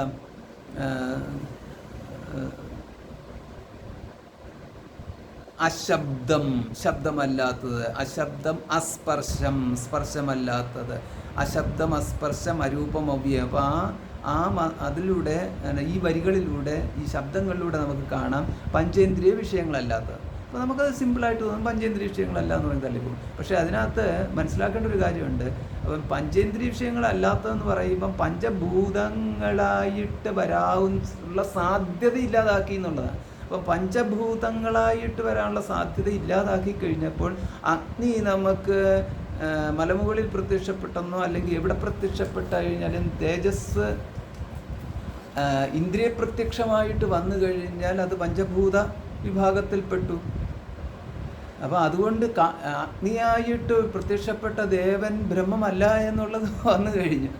ആ ഈശ്വരനെ കുറിച്ചല്ല നമ്മൾ പറയുന്നത് എന്ന്. ചുരുക്കത്തിൽ ഈ പഞ്ചേന്ദ്രിയ വിഷയമായാൽ പഞ്ചഭൂത ബന്ധമായി, പഞ്ചഭൂതമായി. അപ്പോൾ അങ്ങനെ വന്നു കഴിഞ്ഞാൽ ശബ്ദിക്കുന്ന ഇത് ശബ്ദം, ബ്രഹ്മത്തിൻ്റെ ശബ്ദം അല്ലെങ്കിൽ ഈശ്വരൻ്റെ ശബ്ദം ഞാൻ കേട്ടു, ചിലർ അശരീരി ശബ്ദം കേട്ടു എന്ന് പറഞ്ഞു കഴിഞ്ഞാൽ എന്തായി, അശബ്ദം അസ്പർശം എന്നുള്ളതിന് യോജിക്കത്തില്ല. അഗ്നിരൂപമായിട്ട് തേജോഗോളമായിട്ട് ഞാൻ കണ്ടു, അതും ഇവിടെ യോജിക്കത്തില്ല. അപ്പോൾ ഇതാണ് നമ്മൾ ആ ഒരു ഒരു ഒരു വ്യത്യാസം നമ്മളിവിടെ കാണുന്നത്. അപ്പോൾ എല്ലാവരും ഈ പറഞ്ഞിരിക്കുന്ന അശരീരിയുടെയും ശബ്ദത്തിൻ്റെ പുറത്തും ദിവ്യ ജ്യോതിസിൻ്റെ പുറത്തും ഒക്കെ ആയിട്ട് പോകുന്നു. ജ്യോതിസ് എന്ന് പറഞ്ഞു കഴിഞ്ഞാൽ കണ്ണിൻ്റെ വിഷയമായിട്ടുള്ള ജ്യോതിസിനെയാണ് പറയുന്നത് കേട്ടോ. അതേമാതിരി അശരീരി ശബ്ദം എന്നൊക്കെ പറഞ്ഞു കഴിഞ്ഞാൽ സാധാരണ ശ്രോത്രങ്ങൾ കൊണ്ട് കേൾക്കുന്നത്, അല്ലാതെ മറ്റർത്ഥത്തിലൊന്നും പോകണ്ട. അങ്ങനെ മറ്റർത്ഥത്തിൽ പോയി കഴിഞ്ഞാൽ നമ്മൾ പ്രാണന് ബ്രഹ്മം എന്നുള്ള അർത്ഥം കൊടുത്തതുപോലെ ആ തരത്തിൽ അർത്ഥം കൊടുത്തിട്ട് കൊണ്ടുവരും. ആവശ്യമില്ലാത്ത സ്ഥലത്ത് കൊണ്ടുപോയിട്ട് നമ്മളത് വ്യാഖ്യാനിക്കാനും പോകരുത്. അതെപ്പോഴും നമ്മൾ ശ്രദ്ധിച്ചോണം. അതുകൊണ്ട് പ്രാണനെക്കുറിച്ച് പറയുമ്പോൾ ഏത് പ്രാണനും ബ്രഹ്മമാണെന്നുള്ള രീതിയിൽ ഉപനിഷത്തിൽ പറയുന്നില്ലല്ലോ. ഉപനിഷത്തിൽ എവിടെയെല്ലാം പ്രാണൻ കിടക്കുന്നു, പ്രാണശബ്ദം കിടക്കുന്നു, അവിടെ എവിടെയെല്ലാം ബ്രഹ്മമായി കണ്ടുകൊള്ളണം എന്ന് പറഞ്ഞൊരു ഒരെണ്ണം നമുക്ക് പറയാനും പറ്റത്തില്ല. അപ്രകാരം പറയാൻ പറ്റാത്തിടത്തോളം കാലം നമ്മൾ എവിടെയെങ്കിലും എന്തെങ്കിലുമൊക്കെ വന്നു കഴിഞ്ഞാൽ അതിനെ ബ്രഹ്മവുമായിട്ട് നമ്മൾ യോജിപ്പിക്കാൻ പോകരുത്. കൃത്യമായിട്ട് അവിടെ സ്ഥാനം കൃത്യമായിട്ട് അവിടെ നമ്മൾ ബ്രഹ്മമായിട്ട് കണ്ടാൽ പൂർവാപര ബന്ധമുണ്ടോ എന്ന് നോക്കണം, അർത്ഥവുമായിട്ട് യോജിക്കുന്നുണ്ടോ എന്ന് നോക്കണം, അവിടെ ബ്രഹ്മശബ്ദം കൊണ്ട് ഉദ്ദേശിക്കുന്നത് സാധിക്കുന്നുണ്ടോ എന്ന് നോക്കണം. അതായത് അമൃതത്വായ കൽപ്പത എന്നുള്ള അമൃതത്വ പ്രാപ്തിയെക്കുറിച്ചാണോ പറയുന്നത്, ഇതൊക്കെ നമ്മൾ നോക്കണം, എന്നിട്ട് മാത്രമേ കൊടുക്കാവുന്നുള്ളൂ. അപ്പോൾ ഇവിടെ നമുക്ക് ജ്യോതിർദർശനാത് എന്ന് പറഞ്ഞതിനകത്ത് അതാണ് സൂത്രം. ജ്യോതിർദർശനാത് എന്ന് പറഞ്ഞു കഴിഞ്ഞപ്പോൾ എന്താണ്, അഗ്നിരൂപമായിട്ട് കണ്ട, ചിലർ അതുകൊണ്ട് അഗ്നി ഉപാസകരായിട്ട് കാണുന്നു ഇങ്ങനെ. അതുകൊണ്ട് പിന്നെ അതുപോലെ തന്നെയാണ് വേറൊന്നാണ് അപ്പം പ്രകാശിക്കുന്ന ദേവൻ എന്ന് പറഞ്ഞുകൊണ്ട് പലരും അതും കൊണ്ടുവരും. അതായത് ദേവൻ എന്ന് പറഞ്ഞു കഴിഞ്ഞാൽ പ്രകാശിക്കുന്നു. അപ്പോൾ ദേവൻ പ്രകാശിക്കുന്നു പറയുമ്പം എന്താണ് വീണ്ടും ഉദ്ദേശിക്കുന്നത്? അതായത് ഇരുട്ടിൽ വന്ന് നിൽക്കുന്ന ദേവനെ സ്വപ്രകാശത്താൽ പ്രകാശിച്ച് നിൽക്കുന്ന ദേവന് ഇരുട്ടിൽ വന്ന് നിൽക്കുന്നു കഴിഞ്ഞാൽ എല്ലാവർക്കും കാണാവുന്ന തരത്തിൽ നിൽക്കുന്നു, എന്താണ് ഉദ്ദേശിക്കുന്നത്? അപ്പോൾ അങ്ങനെയാണെങ്കിൽ നമുക്ക് അപ്പോൾ ഈ പ്രകാശരൂപമാണ്. അപ്പോൾ അങ്ങനെ ഒരു അഗ്നിജ്വാലയ്ക്ക് ഒരു ഷേപ്പ് കിട്ടി അഗ്നിജ്വാല പോലെ നിൽക്കുന്നു, ഇത്തരത്തിലൊക്കെ ആയിരിക്കും ഉദ്ദേശിക്കുന്നത് എന്നുള്ളത്. അപ്പോൾ ഇങ്ങനെയൊക്കെ വന്നു കഴിഞ്ഞാൽ ഒരുപാട് പ്രശ്നങ്ങളുണ്ട്. പ്രശ്നങ്ങളെന്നൊക്കെ പറഞ്ഞു കഴിഞ്ഞാൽ ഇതിനകത്ത് ദൃശ്യം ആയിട്ട് നമ്മളൊരിക്കൽ ഈ ഈശ്വരനെ ദേവനാണെന്നുണ്ടേ ആവാം. ദേവന് പിന്നെ നമ്മൾ ഇതിനകത്തൊരു വിഷയമല്ല, നമ്മുടെ ഇപ്പോഴത്തെ ചർച്ചാ വിഷയമല്ല. നമ്മൾ ബ്രഹ്മത്തെക്കുറിച്ചാണ് പറയുന്നത്, ഈശ്വരനെക്കുറിച്ചാണ് പറയുന്നത്. അതുകൊണ്ട് അപ്പോൾ ഈശ്വരനെ ഇപ്രകാരം വന്നു കഴിഞ്ഞാൽ ഇവിടെ ശാസ്ത്രത്തിൽ പറഞ്ഞിരിക്കുന്ന ബ്രഹ്മവുമായിട്ട് യോജിക്കത്തില്ല എന്ന്. നമ്മളിവിടെ ഈശ്വരനെയും ബ്രഹ്മത്തെ ഒന്നായിട്ട് തന്നെയാണ് എടുത്തിരിക്കുന്നത്. അത് വ്യത്യാസം കൊടുക്കേണ്ട സന്ദർഭത്തിൽ മാത്രം കൊടുത്താൽ മതി, അല്ലാത്ത സന്ദർഭത്തിൽ ഒന്നായിട്ട് തന്നെ എടുത്തിരിക്കുന്നത്. അപ്പോൾ ഇതിനകത്ത് എന്താണ് നമ്മൾ പറഞ്ഞിരിക്കുന്നത്? അപ്പോൾ ഇവിടെ ജ്യോതിസ് എന്ന് പറഞ്ഞ, അപ്പോൾ ഇവിടുത്തെ ഉദാഹരണത്തിനായിട്ട് പറഞ്ഞിരിക്കുന്നത് യേഷ സംപ്രസാദോ അസ്മാത് ശരീരാത് സമുത്ഥായ പരഞ്ജ്യോതിരുപസമ്പദ്യ സ്വേനരൂപേണാഭിനിഷ്പദ്യതേ എന്ന ചാന്തോഗ്യത്തിലെ 8:12 മൂന്നാമത്തെ മന്ത്രമാണ് എടുത്തിരിക്കുന്നത്. അപ്പം ഈ ജ്യോതിസ് എന്ന് പറഞ്ഞത് നമ്മൾ ഗാഠസുഷുപ്തിയിൽ ഈ ശരീരത്തിനെ അതിക്രമിച്ചുകൊണ്ട്, അതായത് ബാഹ്യ ശരീരബോധം ആണ്, ബാഹ്യ ശരീരത്തെക്കുറിച്ചുള്ള ആ ബോധം അതാണ് പറഞ്ഞിരിക്കുന്നത്. അപ്പോൾ അവിടെ കാലബോധവും ദേശബോധവും എല്ലാം പോയി. അപ്പോൾ അത് പോയിട്ട് സമുത്ഥായ, അതിൽ നിന്ന് ഉയർന്നിട്ട് ദേഹബോധത്തിന് അതിക്രമിച്ചിട്ട് പരഞ്ജ്യോതിരിഹി ഉപസമ്പദ്യത, പരഞ്ജ്യോതിസിനെ പ്രാപിക്കുന്നു. ആ പരഞ്ജ്യോതിസ് എന്താണെന്നാണ്. ആ പരഞ്ജ്യോതിസ് എന്ന് പറയുമ്പോൾ അവിടെ നമുക്ക് കൊടുത്തിരിക്കുന്ന ഒരു ജ്യോതിയുണ്ട്. അപ്പോൾ ആ ജ്യോതി ഏതാണ്? ഉറക്കത്തിൽ പോയിട്ട് നാം പ്രാപിക്കുന്ന ജ്യോതിസ് എന്നാണ് പറഞ്ഞിരിക്കുന്നത്. അപ്പോൾ ഇതിനകത്തൂടെ നമുക്ക് മനസ്സിലാക്കാം, പരഞ്ജ്യോതിസ് എന്ന് പറഞ്ഞു കഴിഞ്ഞാൽ അതാണ് ജ്യോതിസ്. അല്ലാതെ ഇവിടെ നമ്മൾ ലോക്കലായിട്ട് കണ്ണും തുറന്നിട്ട് കണ്ണിൻ്റെ മുന്നിൽ കാണുന്ന ഒരു ജ്യോതിസും അവിടുത്തെ ജ്യോതിസ് അല്ല. അപ്പോൾ ആ ജ്യോതിസ് ഏതാ? ഉറക്കത്തിൽ നാം പോയിട്ട് അറിയുന്ന ജ്യോതിസ് ഏതാണ്? അറിയുക എന്ന് പറയുന്നത് പ്രാപിക്കുക എന്ന് പറയുന്ന ഒരർത്ഥത്തിലാണ്. ഇത് തരത്തിലാണ്. അപ്പം ആ ജ്യോതിസ് എന്ന് പറഞ്ഞുകൊണ്ട് എന്തായിരിക്കും ഉദ്ദേശിച്ചിരിക്കുന്നത്? അതുകൊണ്ടാണ് നമുക്ക് ഓൾറെഡി നമുക്ക് ജ്യോതിസ് എന്ന് പറഞ്ഞു കഴിഞ്ഞാൽ അഗ്നിയായിട്ട് നമ്മൾ അർത്ഥം കണ്ടുവച്ചിട്ടുണ്ട്. അപ്പോൾ എവിടെ ജ്യോതിസ് എന്ന് കേട്ട് കഴിഞ്ഞാലും ഉടൻ തന്നെ അഗ്നി എന്ന് പറഞ്ഞു കഴിഞ്ഞാൽ പ്രകാശിക്കുന്നതെന്നുണ്ട്. അപ്പോൾ കണ്ണിൻ്റെ മുന്നിൽ പ്രകാശിക്കുക എന്നുള്ള അർത്ഥം കിട്ടിയിട്ടുണ്ട്. ഇനി കണ്ണടച്ചു കഴിഞ്ഞാലും ആ തരത്തിൽ പ്രകാശിക്കുന്നതെന്നുള്ളത്. അപ്പോൾ അത് കാരണം കണ്ണടച്ചിട്ട് ഒരു പ്രകാശത്തെ നമ്മൾ കണ്ടു കഴിഞ്ഞാൽ അത് പ്രകാശിക്കുന്നതായിട്ട് നമുക്ക് ഒരു കൽപ്പന ഉണ്ടാക്കി എടുത്തു കഴിഞ്ഞാൽ നമ്മൾ അതിനകത്ത് സന്തോഷിക്കുകയും ചെയ്യും. സന്തോഷിക്കുന്നത് കുഴപ്പമൊന്നുമില്ല, അതൊക്കെ നമുക്ക് ആരോഗ്യത്തിനൊക്കെ നല്ലതാണ്, മാനസിക ആരോഗ്യത്തിനും നല്ലതാണ്, ദേഹത്തിൻ്റെ ആരോഗ്യത്തിനൊക്കെ നല്ലതാണ്. അപ്പോൾ അങ്ങനെ എന്തെങ്കിലുമൊക്കെ ചെയ്യുമ്പോൾ മാത്രമേ നമുക്ക് ആരോഗ്യം ഉണ്ടാകത്തുള്ളൂ. അതുപോലെ അല്ലാതെ മറ്റെന്തെങ്കിലും ചെയ്ത് കഴിഞ്ഞാൽ നമുക്ക് ആരോഗ്യം ഉണ്ടാകത്തില്ല. അതൊക്കെ ആരോഗ്യത്തിനൊക്കെ കൊള്ളാം, മാനസികവും ശാരീരികവുമായിട്ടുള്ള ആരോഗ്യത്തിനൊക്കെ കൊള്ളാം. പക്ഷെ അതാണ് ആത്യന്തികമായ ബ്രഹ്മം എന്ന് പറഞ്ഞിട്ട് അത് നിൽക്കരുത്. ആത്യന്തികമായ ബ്രഹ്മം പരംജ്യോതിസ് എന്ന് പറഞ്ഞു കഴിഞ്ഞാൽ കാൽപ്പിത ജ്യോതിസ് അല്ല എന്ന്. അപ്പോൾ അതാണ്. അപ്പം ഈ ഗാഠസുഷുപ്തിയിൽ പോയിട്ട് ഏതൊരു ജ്യോതിസിനെയാണോ നാം പ്രാപിക്കുന്നത് ആ ജ്യോതിസിനെയാണ് അവിടെ ഉദ്ദേശിച്ചിരിക്കുന്നത്. അപ്പം ഗാഠസുഷുപ്തിയിൽ പോയിട്ട് പ്രാപിക്കുന്ന ജ്യോതിസിനെ ധ്യാനത്തിലൂടെ പോയിട്ട് നമുക്ക് പ്രാപിക്കാൻ പറ്റുമോ എന്നുള്ളതാണ്. അപ്പോൾ അവിടെയാണ് നമുക്ക് കുറച്ച് കാര്യങ്ങൾ നമ്മൾ അറിയേണ്ടത് എന്ന്. അപ്പം നമ്മൾ ജ്യോതിസിനെ ഇപ്പം ധ്യാനത്തിലൂടെ പോയിട്ട് പ്രാപിക്കുന്ന ജ്യോതിസിനെ അപ്പം ധ്യാനിക്കണമെന്ന് പറഞ്ഞു കഴിഞ്ഞാൽ മനസ്സില്ലാതെ നമുക്ക് ധ്യാനിക്കാൻ പറ്റത്തില്ല. മനസ്സുണ്ടെന്നുണ്ടെങ്കിൽ നമുക്ക് ഉറങ്ങാൻ പറ്റത്തില്ലല്ലോ. അപ്പം മനസ്സില്ലാത്തപ്പോഴാണ് ഉറക്കം എന്ന് പറയുന്നത്. ഗാഠസുഷുപ്തിയെക്കുറിച്ചാണ്. മനസ്സ് ഇല്ലാത്തപ്പോഴുള്ള ജ്യോതിസിനെ പ്രാപിക്കലാണ് ഉറക്കത്തിലെങ്കിൽ നമ്മൾ ധ്യാനിക്കുന്ന മനസ്സോടുകൂടിയിട്ടാണ്.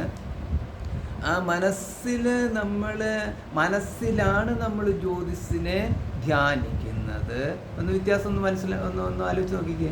മനസ്സിൽ ധ്യാനിക്കുന്ന ജ്യോതിസും മനസ്സില്ലാത്തപ്പോൾ നാം എത്തിച്ചേരുന്നതായ ജ്യോതിസും തമ്മിലുള്ള ഭേദത്തെ നമ്മൾ ഒന്ന് നമ്മൾ മനസ്സിലാക്കിയാൽ മതി. അതിന്മേലൊന്ന് ധ്യാനിച്ചാൽ മതി. അപ്പോൾ നമുക്ക് അത് മനസ്സിലാകും എന്താണ് അവിടെ ഉദ്ദേശിച്ചിരിക്കുന്നത്. അതുകൊണ്ടാണ് അവിടെ ജ്യോതിസ് എന്ന് പറയുന്നത് പരബ്രഹ്മത്തെ തന്നെയാണ് എന്നവിടെ പറഞ്ഞിരിക്കുന്നത്. മറ്റൊന്ന് അവിടെ സാധ്യമല്ലാത്തതിനാൽ. മറ്റൊന്ന് സാധ്യമല്ലാത്തതിനാൽ എന്ന് പറഞ്ഞു കഴിഞ്ഞാൽ ഇവിടെ ഈ കേവല ആത്മ എന്നുള്ളതാണ്. അജ്ഞാനഗ്രസ്തമായിട്ടുള്ള കേവല ആത്മ അവിടെ ഒന്നിനെ പ്രാപിച്ചിരിക്കുന്നത് അജ്ഞാനത്തെയാണ്. അതുകൊണ്ടാണല്ലോ അജ്ഞാനഗ്രസ്തം എന്ന് പറഞ്ഞിരിക്കുന്നത്. ഒന്നുണ്ട്, ഓൾറെഡി ഉണ്ട്. അജ്ഞാനഗ്രസ്തമാണ് ആത്മ. ഈ അജ്ഞാനഗ്രസ്തമായിട്ടുള്ള ആത്മാ തന്നെയാണ് ജാഗ്രതയിലുള്ളത്. അതുകൊണ്ട് അതിനകത്തൊരു വിശേഷത്വം ഒന്നുമില്ല. കേവല അജ്ഞാനത്വം മാത്രമേ ഉള്ളൂ എന്ന് മാത്രമേ ഉള്ളൂ സുഷുപ്തിയിൽ. ജാഗ്രതയിലാണെന്നുണ്ടെങ്കിൽ ആ അജ്ഞാനം പ്ലസ് ആണ് അതിൻ്റെ വിക്ഷേപവും കൂടെ നിൽക്കുന്നത്. അപ്പോൾ ഈ ആവരണവും വിക്ഷേപവും ഉള്ളതിനകത്ത് കേവല അജ്ഞാനത്തിൻ്റെ ആവരണം മാത്രമാണ് സുഷുപ്തി നിൽക്കുന്നത്. വിക്ഷേപം ആ ആവരണത്തിൻ്റെ വിക്ഷേപമായിട്ടാണ് ജാഗ്രതയിലും സ്വപ്നത്തിലും നിൽക്കുന്നത്. അപ്പോൾ അവിടെ അജ്ഞാനമില്ലാതാകുന്നില്ല, ജ്ഞാനമല്ലേ രണ്ടായിട്ട് നിൽക്കും. അതുകൊണ്ട് ഒരു അജ്ഞാന ലാഭം, സുഷുപ്തിയിൽ പോയിട്ട് അജ്ഞാനത്തിനെ ലഭിച്ചു ജീവാത്മാവിനെന്ന് പറയാൻ പറ്റത്തില്ല. കാരണം അജ്ഞാനം ഒരു ലാഭമല്ല എന്നാണ്. അറിവില്ലായ്മ ആർക്കും ലാഭമല്ല. അപ്പോൾ അവിടെ ഒരു ലാഭം കിട്ടുന്നത് ഏതാണ്? പരംജ്യോതിർലാഭം എന്നുള്ളതാണ്. അപ്പം പരംജ്യോതിസാണ് അവിടുത്തെ ഒരു ലാഭമായിട്ട് നിൽക്കുന്നത്. അങ്ങനെ പരംജ്യോതിസ് അവിടെ ലാഭം എന്ന് പറഞ്ഞു കഴിഞ്ഞാൽ അപ്പോൾ അവിടെ എന്താണ് ഉദ്ദേശിക്കുന്നത്? അവിടെ സദാ സമ്പന്നഹ ഭവതി എന്നുള്ളതാണ് പ്രയോഗം. സത്തിനോട് ചേരുന്നവനായിട്ട് അവൻ ഭവിക്കുന്നു. മുമ്പ് സത്തിനോട് ചേരാത്തതായിട്ടായിരുന്നു. അപ്പം മുമ്പാണെന്നുണ്ടെങ്കിൽ വിക്ഷേപത്തിൽ അവൻ അസത്തിനോട് ചേർന്നതായിട്ടിരിക്കുന്നു എന്നുള്ളതാണ്. അപ്പം വിക്ഷേപങ്ങൾ അവൻ അവസാനിപ്പിച്ചപ്പോൾ എല്ലാത്തിനെയും അവൻ തന്നിലേക്ക് തന്നെ ഉപസംഹരിച്ചു എന്നുള്ളത്. ഇന്ദ്രിയങ്ങളെ ഉപസംഹരിച്ചു, അന്ധക്കരണ വൃത്തികളെ അവൻ ഉപസംഹരിച്ചു. അങ്ങനെ ഒരു വൃത്തികളുമില്ലാത്ത ജാഗ്രത് വൃത്തിയെ തന്നെ അവൻ ഉപസംഹരിച്ചു. സ്വപ്നവൃത്തിയെ അവൻ ഉപസംഹരിച്ചു. ഇതെല്ലാം ഉപസംഹരിക്കാൻ ഇവന് പ്രയത്നമൊന്നും വേണ്ടി വന്നില്ല. അങ്ങനെ ഉപസംഹരിക്കാൻ പ്രയത്നിച്ചുകൊണ്ടിരിക്കുകയും ഉപസംഹരിക്കാതിരിക്കാൻ സാധ്യമല്ലാതിരിക്കുകയും ചെയ്യുമ്പോഴാണ് നമ്മൾ ഈ ഉറക്കമില്ലായ്മ എന്ന്, ഉറങ്ങാൻ കിടന്നിട്ട് ഉറക്കമില്ലായ്മ എന്ന് മലയാളത്തിൽ പറയും. അതിനെ സംസ്കൃതത്തിൽ പറഞ്ഞു കഴിഞ്ഞാൽ എന്താ തത്വൊരു വാക്കുകൾ, തത്വപ്രധാനമായ വാക്കുകൾ പറഞ്ഞു കഴിഞ്ഞാൽ ഇങ്ങനെ പറയാം. ഉപസംഹരിക്കാൻ, അതായത് ഇന്ദ്രിയവൃത്തികളെയും മനോവൃത്തികളെയും ഉപസംഹരിക്കുവാൻ അവൻ ഗാഠശ്രമം നടത്തിക്കൊണ്ടിരിക്കുമ്പോഴാണ് അവൻ ഉറങ്ങാൻ കഴിയാതെ തിരിഞ്ഞും മറിഞ്ഞും കിടക്കുകയെന്ന്. ഇത്രയേ ഉള്ളൂ ഇതിന് വ്യത്യാസം. അപ്പോൾ ഇത്രയൊക്കെ ചെയ്തു കഴിഞ്ഞാൽ എന്താ? അവൻ ഉപസംഹരിച്ച് കഴിയുമ്പോൾ അവൻ എന്തിനോട് പോയി ചേരുന്നു എന്നുള്ളത്. അവൻ ഉപസംഹരിച്ച് കഴിയുമ്പോൾ അവൻ ഒന്നുമില്ലായ്മയോട് പോയി ചേരുന്നു എന്ന് പറഞ്ഞു കഴിഞ്ഞാൽ അവൻ പിന്നെ ഒന്നുമില്ലാത്തവൻ എന്നുള്ളതിലേക്ക് പോകും. അപ്പോൾ ആ ഒന്നുമില്ലായ്മയിലോട്ടല്ല പോയി ചേരുന്നത് എന്നുള്ളത് ഇവിടെ സമർത്ഥിക്കേണ്ട ആവശ്യമുണ്ട്. കാരണം അവൻ ഒന്നുമില്ലായ്മയോട്ട് പോയിട്ട് ചേർന്നതാണെന്നുണ്ടെങ്കിൽ അവന് ഒന്നുമില്ലായ്മയിൽ സുഖം കണ്ടെത്തുന്നവനായിട്ട് ഭവിക്കും. അപ്പോൾ ഒന്നുമില്ലായ്മയിൽ സുഖം കണ്ടെത്തുമ്പോൾ കഴിയുമ്പോൾ ശൂന്യേ സുഖമസ്തി എന്നവൻ പറയേണ്ടി വരും. എപ്പോഴാണ്? ഉണർന്നു വരുമ്പോൾ. ശൂന്യതയിലാണ് സുഖം നിൽക്കുന്നത് എന്ന അനുഭവത്തോടു കൂടിയിട്ട് അവൻ പുറത്തേക്ക് വരും. അവൻ ഉണർന്നു വരും. ശൂന്യത്തിൽ സുഖം കിട്ടുന്നു എന്ന് പറഞ്ഞിരിക്കുന്ന ഒരു അനുഭവത്തോടുകൂടി പുറത്തോട്ട് വരുന്നവനാണെന്നുണ്ടെങ്കിൽ, അതിനാൽ ശൂന്യമാണ് സുഖഹേതു എന്ന് പറഞ്ഞുകൊണ്ട് അവൻ അസത്തിലാണ്, അശൂന്യം എന്ന് പറഞ്ഞാൽ അസത്തായല്ലോ, അസത്താണ് ഉദ്ദേശിക്കുന്നത്. ശൂന്യമായിട്ടുള്ളതിനകത്താണ് സുഖം എന്നുണ്ടെങ്കിൽ പിന്നെ വസ്തുലാഭത്തിൽ, മിത്രലാഭത്തിൽ ഒന്നും അർത്ഥമില്ല എന്നുള്ളത്, പിന്നെ അവന് യാതൊന്നിനകത്തും താല്പര്യമില്ലാതായിട്ട് വരും. അപ്പോൾ അവന് യാതൊന്നിലും താല്പര്യമില്ലെന്നുണ്ടെങ്കിൽ പിന്നെ ഞാൻ പറഞ്ഞ മനുഷ്യരുടെ കാര്യം മാത്രമല്ലല്ലോ, മറ്റ് ജന്തുക്കളൊക്കെ ആണെന്നുണ്ടെങ്കിലും അവർ ഇപ്പം ലാഭത്തിലാണ്, ഓരോ ലാഭത്തിലാണ് അവർ സുഖം കണ്ടെത്തുന്നത്. അതിനകത്താണെങ്കിൽ ഓരോ ജന്തുക്കളും ആണെന്നുണ്ടെങ്കിൽ അവർ നേട്ടത്തിലാണ് അവരുടെ സുഖം നിൽക്കുന്നത്, അല്ലാതെ ശൂന്യത്തിലല്ല, അവരുടെ ഇല്ലായ്മയിലല്ല അവർ സുഖം കണ്ടെത്തുന്നത്. അപ്പോൾ അത് ജാഗ്രത അനുഭവത്തിന് വിരോധമായിട്ട് വരും. അപ്പോൾ ജാഗ്രത അനുഭവത്തിന് വിരോധമായിട്ട് വരും സുഷുപ്തിയിൽ നിന്നും കിട്ടിയിരിക്കുന്ന ആ ഒരു എന്താ പറയുന്ന ഒരനുഭവം എന്ന് വേണമെങ്കിൽ പറയാം. അതായത് സുഷുപ്തിയിൽ അവൻ ശൂന്യത്തെ പ്രാപിച്ച് അതിലവൻ തൃപ്തനായിട്ട് അത് സുഖമായിട്ട് എടുത്തുകൊണ്ട് ജാഗ്രതത്തിലേക്ക് വന്നാൽ അതിൻ്റെ തുടർച്ചയായിരിക്കുമല്ലോ ജാഗ്രത, അല്ലാതെ മറ്റൊന്നാവാൻ വഴിയില്ല. അപ്പോൾ ജാഗ്രതത്തിലും അവൻ ശൂന്യത്തെ പ്രാപിച്ച് ഇല്ലായ്മയെ പ്രാപിച്ച് സുഖമായിട്ടിരിക്കാനുള്ള ശ്രമം നടത്തിക്കൊണ്ടിരിക്കണം. പക്ഷേ അങ്ങനെയല്ല ജാഗ്രതത്തിൽ കാണുന്നത്. പകരം ജാഗ്രതത്തിൽ ഉള്ളതിനെ നേടിക്കൊണ്ട് അവൻ യാതൊന്നും ഉള്ളതായിട്ട് വിചാരിക്കുന്നു. അവൻ്റെ ദൃഷ്ടിയിൽ അവൻ സത്തിനെ പ്രാപിച്ച് സുഖമായിട്ടിരിക്കാനാണ് ജാഗ്രതത്തിൽ അവൻ നിരന്തരം ശ്രമിച്ചുകൊണ്ടിരിക്കുന്നത്. അവൻ്റെ ദൃഷ്ടിയിൽ ഉള്ളതിനെ പ്രാപിച്ചത് സത്ത് നാമരൂപസഹിതമായിട്ട്, നാമരൂപം ഉണ്ടെങ്കിൽ മാത്രമേ സത്ത് ആയിട്ട് അവൻ എടുക്കുന്നുള്ളൂ എന്ന് മാത്രമേ ഉള്ളൂ. അപ്പോൾ അതുകൊണ്ട് അന്നം, ഉദാഹരണത്തിന് അന്നം, അപ്പോൾ അന്നത്തെ പ്രാപിച്ച് സുഖമായിട്ടിരിക്കാനാണ് അവൻ ശ്രമിക്കുന്നത്. അതുപോലെ തന്നെ വസ്ത്രം, മനുഷ്യനാകുമ്പോൾ വസ്ത്രമാകും, ബാക്കിയുള്ള അന്നപാനാദികൾ എന്ന് ഇതൊക്കെ ഇങ്ങനെയുള്ളതെല്ലാം ഉദാഹരണം പറയാം. ജന്തുക്കളാണെങ്കിൽ അന്നപാനാദികൾ, അതിനകത്ത് മിത്രമായാലും ബന്ധുക്കളായാലും എന്തായാലും വാസസ്ഥലമായാലും ഒക്കെ അത് ഉണ്ടെങ്കിൽ മാത്രമേ സുഖത്തുള്ളൂ. അപ്പോൾ അതുകൊണ്ട് അവൻ ആ ഇവിടുത്തിന് സമാനമായിട്ട് അങ്ങനെയാണെങ്കിൽ സുഷുപ്തിയിലും എന്താണ്, അവൻ ശൂന്യത്തെ പ്രാപിച്ചിട്ടല്ല സദാസമ്പന്നഃ ഭവതി എന്നുള്ള സത്തിനോട് ചേർന്നിട്ടാണ് സദായുക്ത എന്നുള്ള സത്തിനോട് അവൻ സുഷുപ്തിയിൽ പോയി സത്തിനോട് ചേർന്നതിനാൽ അവൻ സുഖത്തിൽ ഇരുന്നു എന്നുള്ളതാണ്. അപ്പോൾ അതുകൊണ്ട് സത്തിനോട് ചേർന്നിരിക്കുമ്പോൾ മാത്രമാണ് ഇവൻ സുഖം പ്രാപിക്കുന്നത് താണ് യാഥാർത്ഥ്യമെന്നുണ്ടെങ്കിലും ആ അനുഭവത്തിന് ജ്ഞാനത്തോടുകൂടി ജ്ഞാനദൃഷ്ടിയിൽ അവന് അത് ബോധ്യമാവുന്നില്ല, അവന് ജ്ഞാനം അവിടെ ഉണ്ടാവുന്നില്ല. അവനതിനെ ശൂന്യമെന്നുള്ള രീതിയിൽ എടുത്തു എന്ന് മാത്രമേ, ഒന്നുമില്ലായ്മയിലാണ് എന്നുള്ളത് എടുത്തു എന്ന് മാത്രമേ ഉള്ളൂ. അപ്പോൾ അതുകൊണ്ടാണ് ജ്യോതിഹി ഉപസമ്പദ്യ എന്ന് പറഞ്ഞിരിക്കുന്നത്. ജ്യോതിസിനെ പ്രാപിച്ചിട്ട്, അത് സത്തിനെ പ്രാപിച്ചിട്ട്. അപ്പോൾ അതുകൊണ്ട് ആ ജ്യോതിസ് എന്ന് പറഞ്ഞിരിക്കുന്നത് സത്ത് തന്നെയാണ്. അതിനെ സത്ത് എന്ന് പറഞ്ഞു കഴിഞ്ഞാൽ ബ്രഹ്മമാണ്. അതുകൊണ്ട് ജ്യോതിസ് എന്ന് ഉദ്ദേശിച്ചിരിക്കുന്നത് ബ്രഹ്മം തന്നെയാണ്. ഇപ്പം നമുക്ക് ചാന്തോക്യത്തിനകത്തെ 8, 12, 3 ഈ മന്ത്രം. ഇതിൻ്റെ മുമ്പ് പറഞ്ഞിരിക്കുന്നത് 8, 7, 1 പറഞ്ഞിട്ടുണ്ട്. യാ ആത്മാ അപഹത പാപ്മ. ഇത് നമ്മൾ മുമ്പൊരിക്കൽ കണ്ടതാണ് ഈ ഉറക്കത്തിൻ്റെ കാര്യത്തിനെക്കുറിച്ച്. അപ്പോൾ അന്ന് നമ്മൾ ഇതെല്ലാം ഈ മന്ത്രങ്ങളെല്ലാം വായിച്ചു പോയതുമാണ്. വായിച്ചു പോയെന്നേ പറയാൻ പറ്റത്തുള്ളൂ, പഠിച്ചു പോയെന്ന് പറയാൻ പറ്റത്തില്ല, നോക്കിപ്പോയതാണ് എന്തൊക്കെയാണ് നോക്കേണ്ടത്. അപ്പോൾ അവിടെ കാണാം യ ആത്മാ അപഹത പാപ്മ എന്ന്, പാപമില്ലാത്ത ഈ ആത്മ എന്നുള്ളതൊക്കെ നമുക്ക് കാണാം.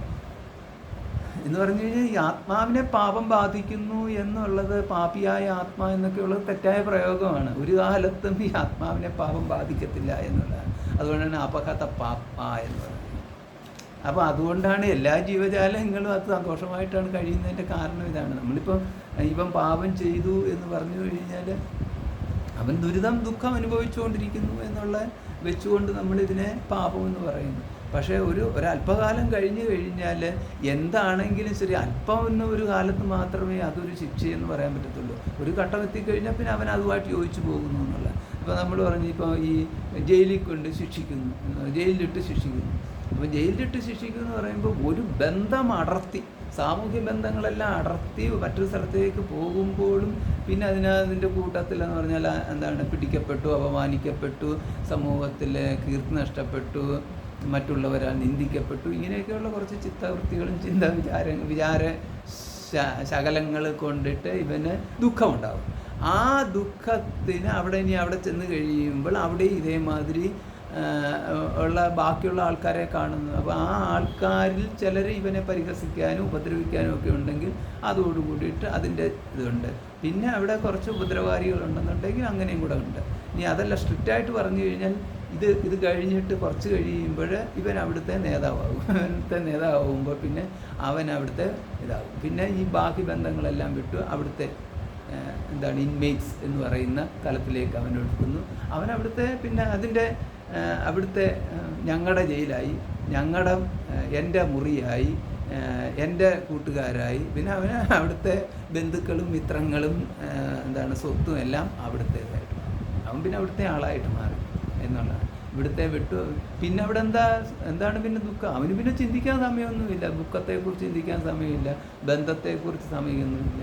പിന്നെ ആ നിയമവുമായിട്ട് പരിചയപ്പെട്ടു കഴിഞ്ഞാൽ 10 മണിക്ക് എല്ലാവരും മുറിക്കുള്ളിൽ കയറും, മുറി അന്നേരം പുറത്തുനിന്ന് കൂട്ടും എന്നുള്ളൊരു നിയമം വെച്ചിട്ടുള്ളത് കാരണം അതുമായിട്ട് യോജിച്ചു പോകുന്നു. ഇത്തരത്തിൽ അങ്ങനെ പോകും കുറച്ച് ആൾക്കാർ. പിന്നെ കുറച്ച് ആൾക്കാർ പോകാതെ കിടക്കുന്ന ആൾക്കാരുണ്ടാവും. അപ്പോൾ അവർക്ക് വേറെ പ്ലാനും പദ്ധതിയുണ്ട്. ആ പ്ലാനും പദ്ധതിക്കും അനുസരിച്ച് ഈ നിയമത്തിനായിട്ട് യോജിച്ച് പോകാത്ത പ്ലാനും പദ്ധതിയും കൊണ്ട് നടക്കുമ്പോൾ അവരതിന് മറ്റുള്ള പരിഹാരങ്ങളൊക്കെ തരും. അപ്പോൾ ഇങ്ങനെ അത് പോയിക്കൊണ്ടിരിക്കുക. അതുകൊണ്ടാണ് നമ്മളിപ്പം നികൃഷ്ട ജന്മം, ഉത്കൃഷ്ട ജന്മം എന്നൊക്കെ പറഞ്ഞിട്ട് ഒരു ദേവതയായിട്ട് വന്നു കഴിഞ്ഞാൽ ഉത്കൃഷ്ട ജന്മം, അതുകൊണ്ട് എല്ലാമായി എന്ന് പറയുന്നത് മനുഷ്യനായി. അപ്പോൾ അതിൻ്റെ ദൃഷ്ടി നോക്കിക്കഴിഞ്ഞാൽ മനുഷ്യനെന്ന് പറഞ്ഞു കഴിഞ്ഞാൽ അല്പം താഴെയായിട്ടുള്ളതാണ്. അതുകൊണ്ട് മനുഷ്യന് എന്താ കുഴപ്പമുള്ളത്? മനുഷ്യന് അവൻ്റെ കിട്ടിയിരിക്കുന്ന ആ ഒരു രീതിയിൽ അവൻ സന്തോഷമായിട്ട് കഴിയുന്നു. എവിടെയെങ്കിലും എന്തെങ്കിലും ഒരു കുറവുണ്ടെങ്കിൽ മറ്റെന്തെങ്കിലും ലാഭം കണ്ടെത്തി സന്തോഷമായിട്ട് കഴിയുന്നു. അങ്ങനെ അങ്ങ് പോയിക്കൊണ്ടിരിക്കുന്നു. ഇപ്പോൾ ഇത് അംഗഭംഗം, ഒരു കണ്ണില്ല എന്നുണ്ടെങ്കിൽ ഇല്ലാത്ത ഒരു കണ്ണ്, ഉള്ള കണ്ണും കൊണ്ട് സന്തോഷമായിട്ട് അങ്ങ് കഴിയുന്നു. അത്രയേ ഉള്ളൂ. അല്ലാതെ ഇതും വെച്ചുകൊണ്ട് ഇനിയിപ്പം അതൊരു വലിയ ശിക്ഷയായിട്ടൊന്നും ആരും എടുക്കത്തുന്നില്ല. ഇതിനെ പറ്റി ഒരു കണ്ണെടുത്തു, കണ്ണെടുക്കുന്ന സമയത്ത് അതൊരു ശിക്ഷയാണ്. ഒരു കണ്ണ് മാത്രം കൊണ്ട് എത്രയോ ആൾക്കാർ ജീവിക്കുന്നത് കുഴപ്പമില്ല. ഇനിയും കൈയില്ലാതെ, ചിലപ്പം കുട്ടികളൊക്കെ ആണെന്നുണ്ടെങ്കിൽ കൈയില്ലാണ്ട് തന്നെ ജനിക്കുന്ന കുട്ടികളുണ്ട്. ഇനി ബാല്യകാലത്തൊക്കെ ആണെന്നുണ്ടെങ്കിൽ ഈ പണ്ട് കാലത്തൊക്കെ പോളിയോ ഒക്കെ ബാധിച്ചിട്ടൊക്കെ അംഗവൈകല്യങ്ങളൊക്കെ വരുന്നു. അത് കഴിഞ്ഞിട്ട് പിന്നെ അതും കൊണ്ട് പ്രായമെത്തിക്കഴിഞ്ഞ് കഴിഞ്ഞാൽ പിന്നെ അതൊരു പ്രശ്നമേ അല്ല. അത് അവരുടെ ജീവിതത്തിൻ്റെ ഭാഗമായിട്ട് അങ്ങ് മാറി. പിന്നെ ആരെങ്കിലും അവരുടെ അടുത്ത് നിങ്ങൾക്കതില്ലല്ലോ എന്ന് പറയുമ്പോൾ മാത്രമേ അയ്യോ എനിക്കതില്ലല്ലോ എന്ന് പറയും. അത്രയേ ഉള്ളൂ. ഇതിങ്ങനെ പോയിക്കൊണ്ടിരിക്കുക. അപ്പോൾ ഇപ്പം ഈ ഒരു പുഴുവായി, അല്ലെങ്കിൽ ഒരു ശലഭമായി, അതല്ലെങ്കിൽ ഒരു പാറ്റയായി നമ്മൾ നോക്കിക്കഴിഞ്ഞ് കഴിഞ്ഞാൽ അതൊരു ക്ഷുദ്രജന്മം കിട്ടി. എന്നിട്ട് നമ്മളതിനെ വിളിക്കുകയും ചെയ്യുന്നു ക്ഷുദ്രജന്തുക്കൾ. അത് നമ്മളൊരു പാറ്റ നമ്മളെ നോക്കിയിട്ട് ഇവൻ ഏതാണ് ഈ ക്ഷുദ്രജീവി ഏതാണെന്ന് നമ്മളെ നോക്കി ക്ഷുദ്രജീവി എന്ന് വിചാരിക്കുന്നതല്ലാണ്ട് നമ്മളതിനെ നോക്കിയിട്ട് ക്ഷുദ്രജീവി എന്ന് പറയുന്നത് അതിൻ്റെ ബന്ധുക്കളും അതിൻ്റെ മിത്രങ്ങളും അതിൻ്റെ സുഖവാസ കേന്ദ്രങ്ങളും അതിൻ്റെ ജീവിതം അതങ്ങനെ പോയിക്കൊണ്ടിരിക്കും. അപ്പോൾ നമുക്ക് പറയാൻ പറ്റും ഒരു പാറ്റയായി അതുകൊണ്ട് ഇനി അപ്പോൾ അത് മുഴുവൻ ദുഃഖത്തിലാണ്. അതാണ് അതിൻ്റെ ജന്മമാണ്, അതിൻ്റെ ജീവിതമാണ് അതിന് വലുത്. അതും കൊണ്ട് സന്തോഷമായിട്ട് ജീവിക്കുക. അപ്പോൾ അങ്ങനെയാണ് ഇത് പോകുന്നത്. എന്തുകൊണ്ടാണ് ആർക്കും ആരെയും ശിക്ഷിക്കാൻ പറ്റത്തില്ല, ആർക്കും സ്വയം തന്നെ ക്ഷുദ്രഭത്തിലേക്ക് കൊണ്ടുപോകാനും പറ്റത്തില്ല. കാരണം മറ്റൊന്നുകൊണ്ടല്ല, കാരണം ജീവൻ ആണ്. അത് ആത്യന്തികമായിട്ട് ക്ഷുദ്രജീവി അല്ല, അതൊരു ജീവനാണ്. നമ്മൾ കാണുന്നത് ഇപ്പം ഞാനെന്ന് പറഞ്ഞു കഴിഞ്ഞാൽ, ദേവനെന്ന് പറഞ്ഞു കഴിഞ്ഞാലും പാറ്റയെന്ന് പറഞ്ഞു കഴിഞ്ഞാലും കാണേണ്ടതെന്ന് പറയുന്നത് ജീവന്മാരായിട്ട് കാണാം. അപ്പം ജീവോ ബ്രഹ്മ എന്നാണ്. ജീവൻ ബ്രഹ്മമാണ്, നാപര എന്നുള്ളതാണ്. ജീവൻ ബ്രഹ്മമാണ്, ജീവൻ മറ്റൊന്നല്ല. അപ്പം ബ്രഹ്മമാണെങ്കിലോ ബ്രഹ്മത്തിലൊരിക്കലും ഈ ക്ഷുദ്രത്വം എന്ന് പറയുന്നത് കൽപ്പിക്കുക പോലും സാധ്യവുമല്ല. അതുകൊണ്ട് നമ്മളൊന്നിനെയും കയറിയിട്ട് ക്ഷുദ്രം എന്നൊന്നും പറയേണ്ട കാര്യമില്ല.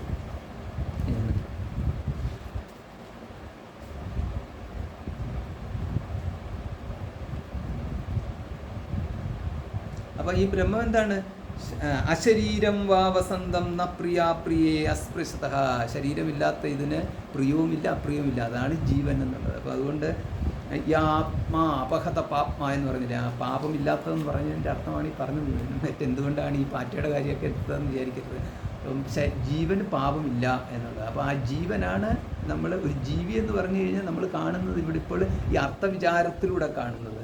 അർത്ഥവിചാരം ഇല്ലാതെ കാണുമ്പോൾ അതൊരു ജന്തുക്കളുള്ളിൽ വെറും ഒരു ജന്തു. പക്ഷേ അർത്ഥവിചാരത്തിലൂടെ കാണുമ്പോൾ നാം കാണുന്ന ഒരു ജീവനെ കാണുന്നു.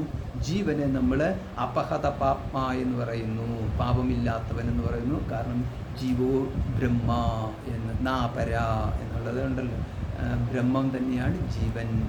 അപ്പം പിന്നെ എവിടെയാണ് പാപം ഉണ്ടാകുക? അശരീരം വാവസന്തം ന പ്രിയാപ്രിയേ സ്പൃശത, പ്രിയാപ്രിയങ്ങൾ സ്പർശിക്കാത്തതാണ് ജീവൻ എന്ന് പറയുന്നത്. പരംജ്യോതി എന്ന്. അപ്പം പരംജ്യോതി എന്ന് പറഞ്ഞാൽ ഇവിടെ മാത്രമേ പറഞ്ഞിട്ടുള്ളൂ, വേറെയും പറഞ്ഞിട്ടുണ്ട്. അതിവിടെ നോക്കിക്കേ, ചാന്തോഗ്യോപനിഷത്ത് 8:12-3 പറഞ്ഞിട്ടുണ്ട്.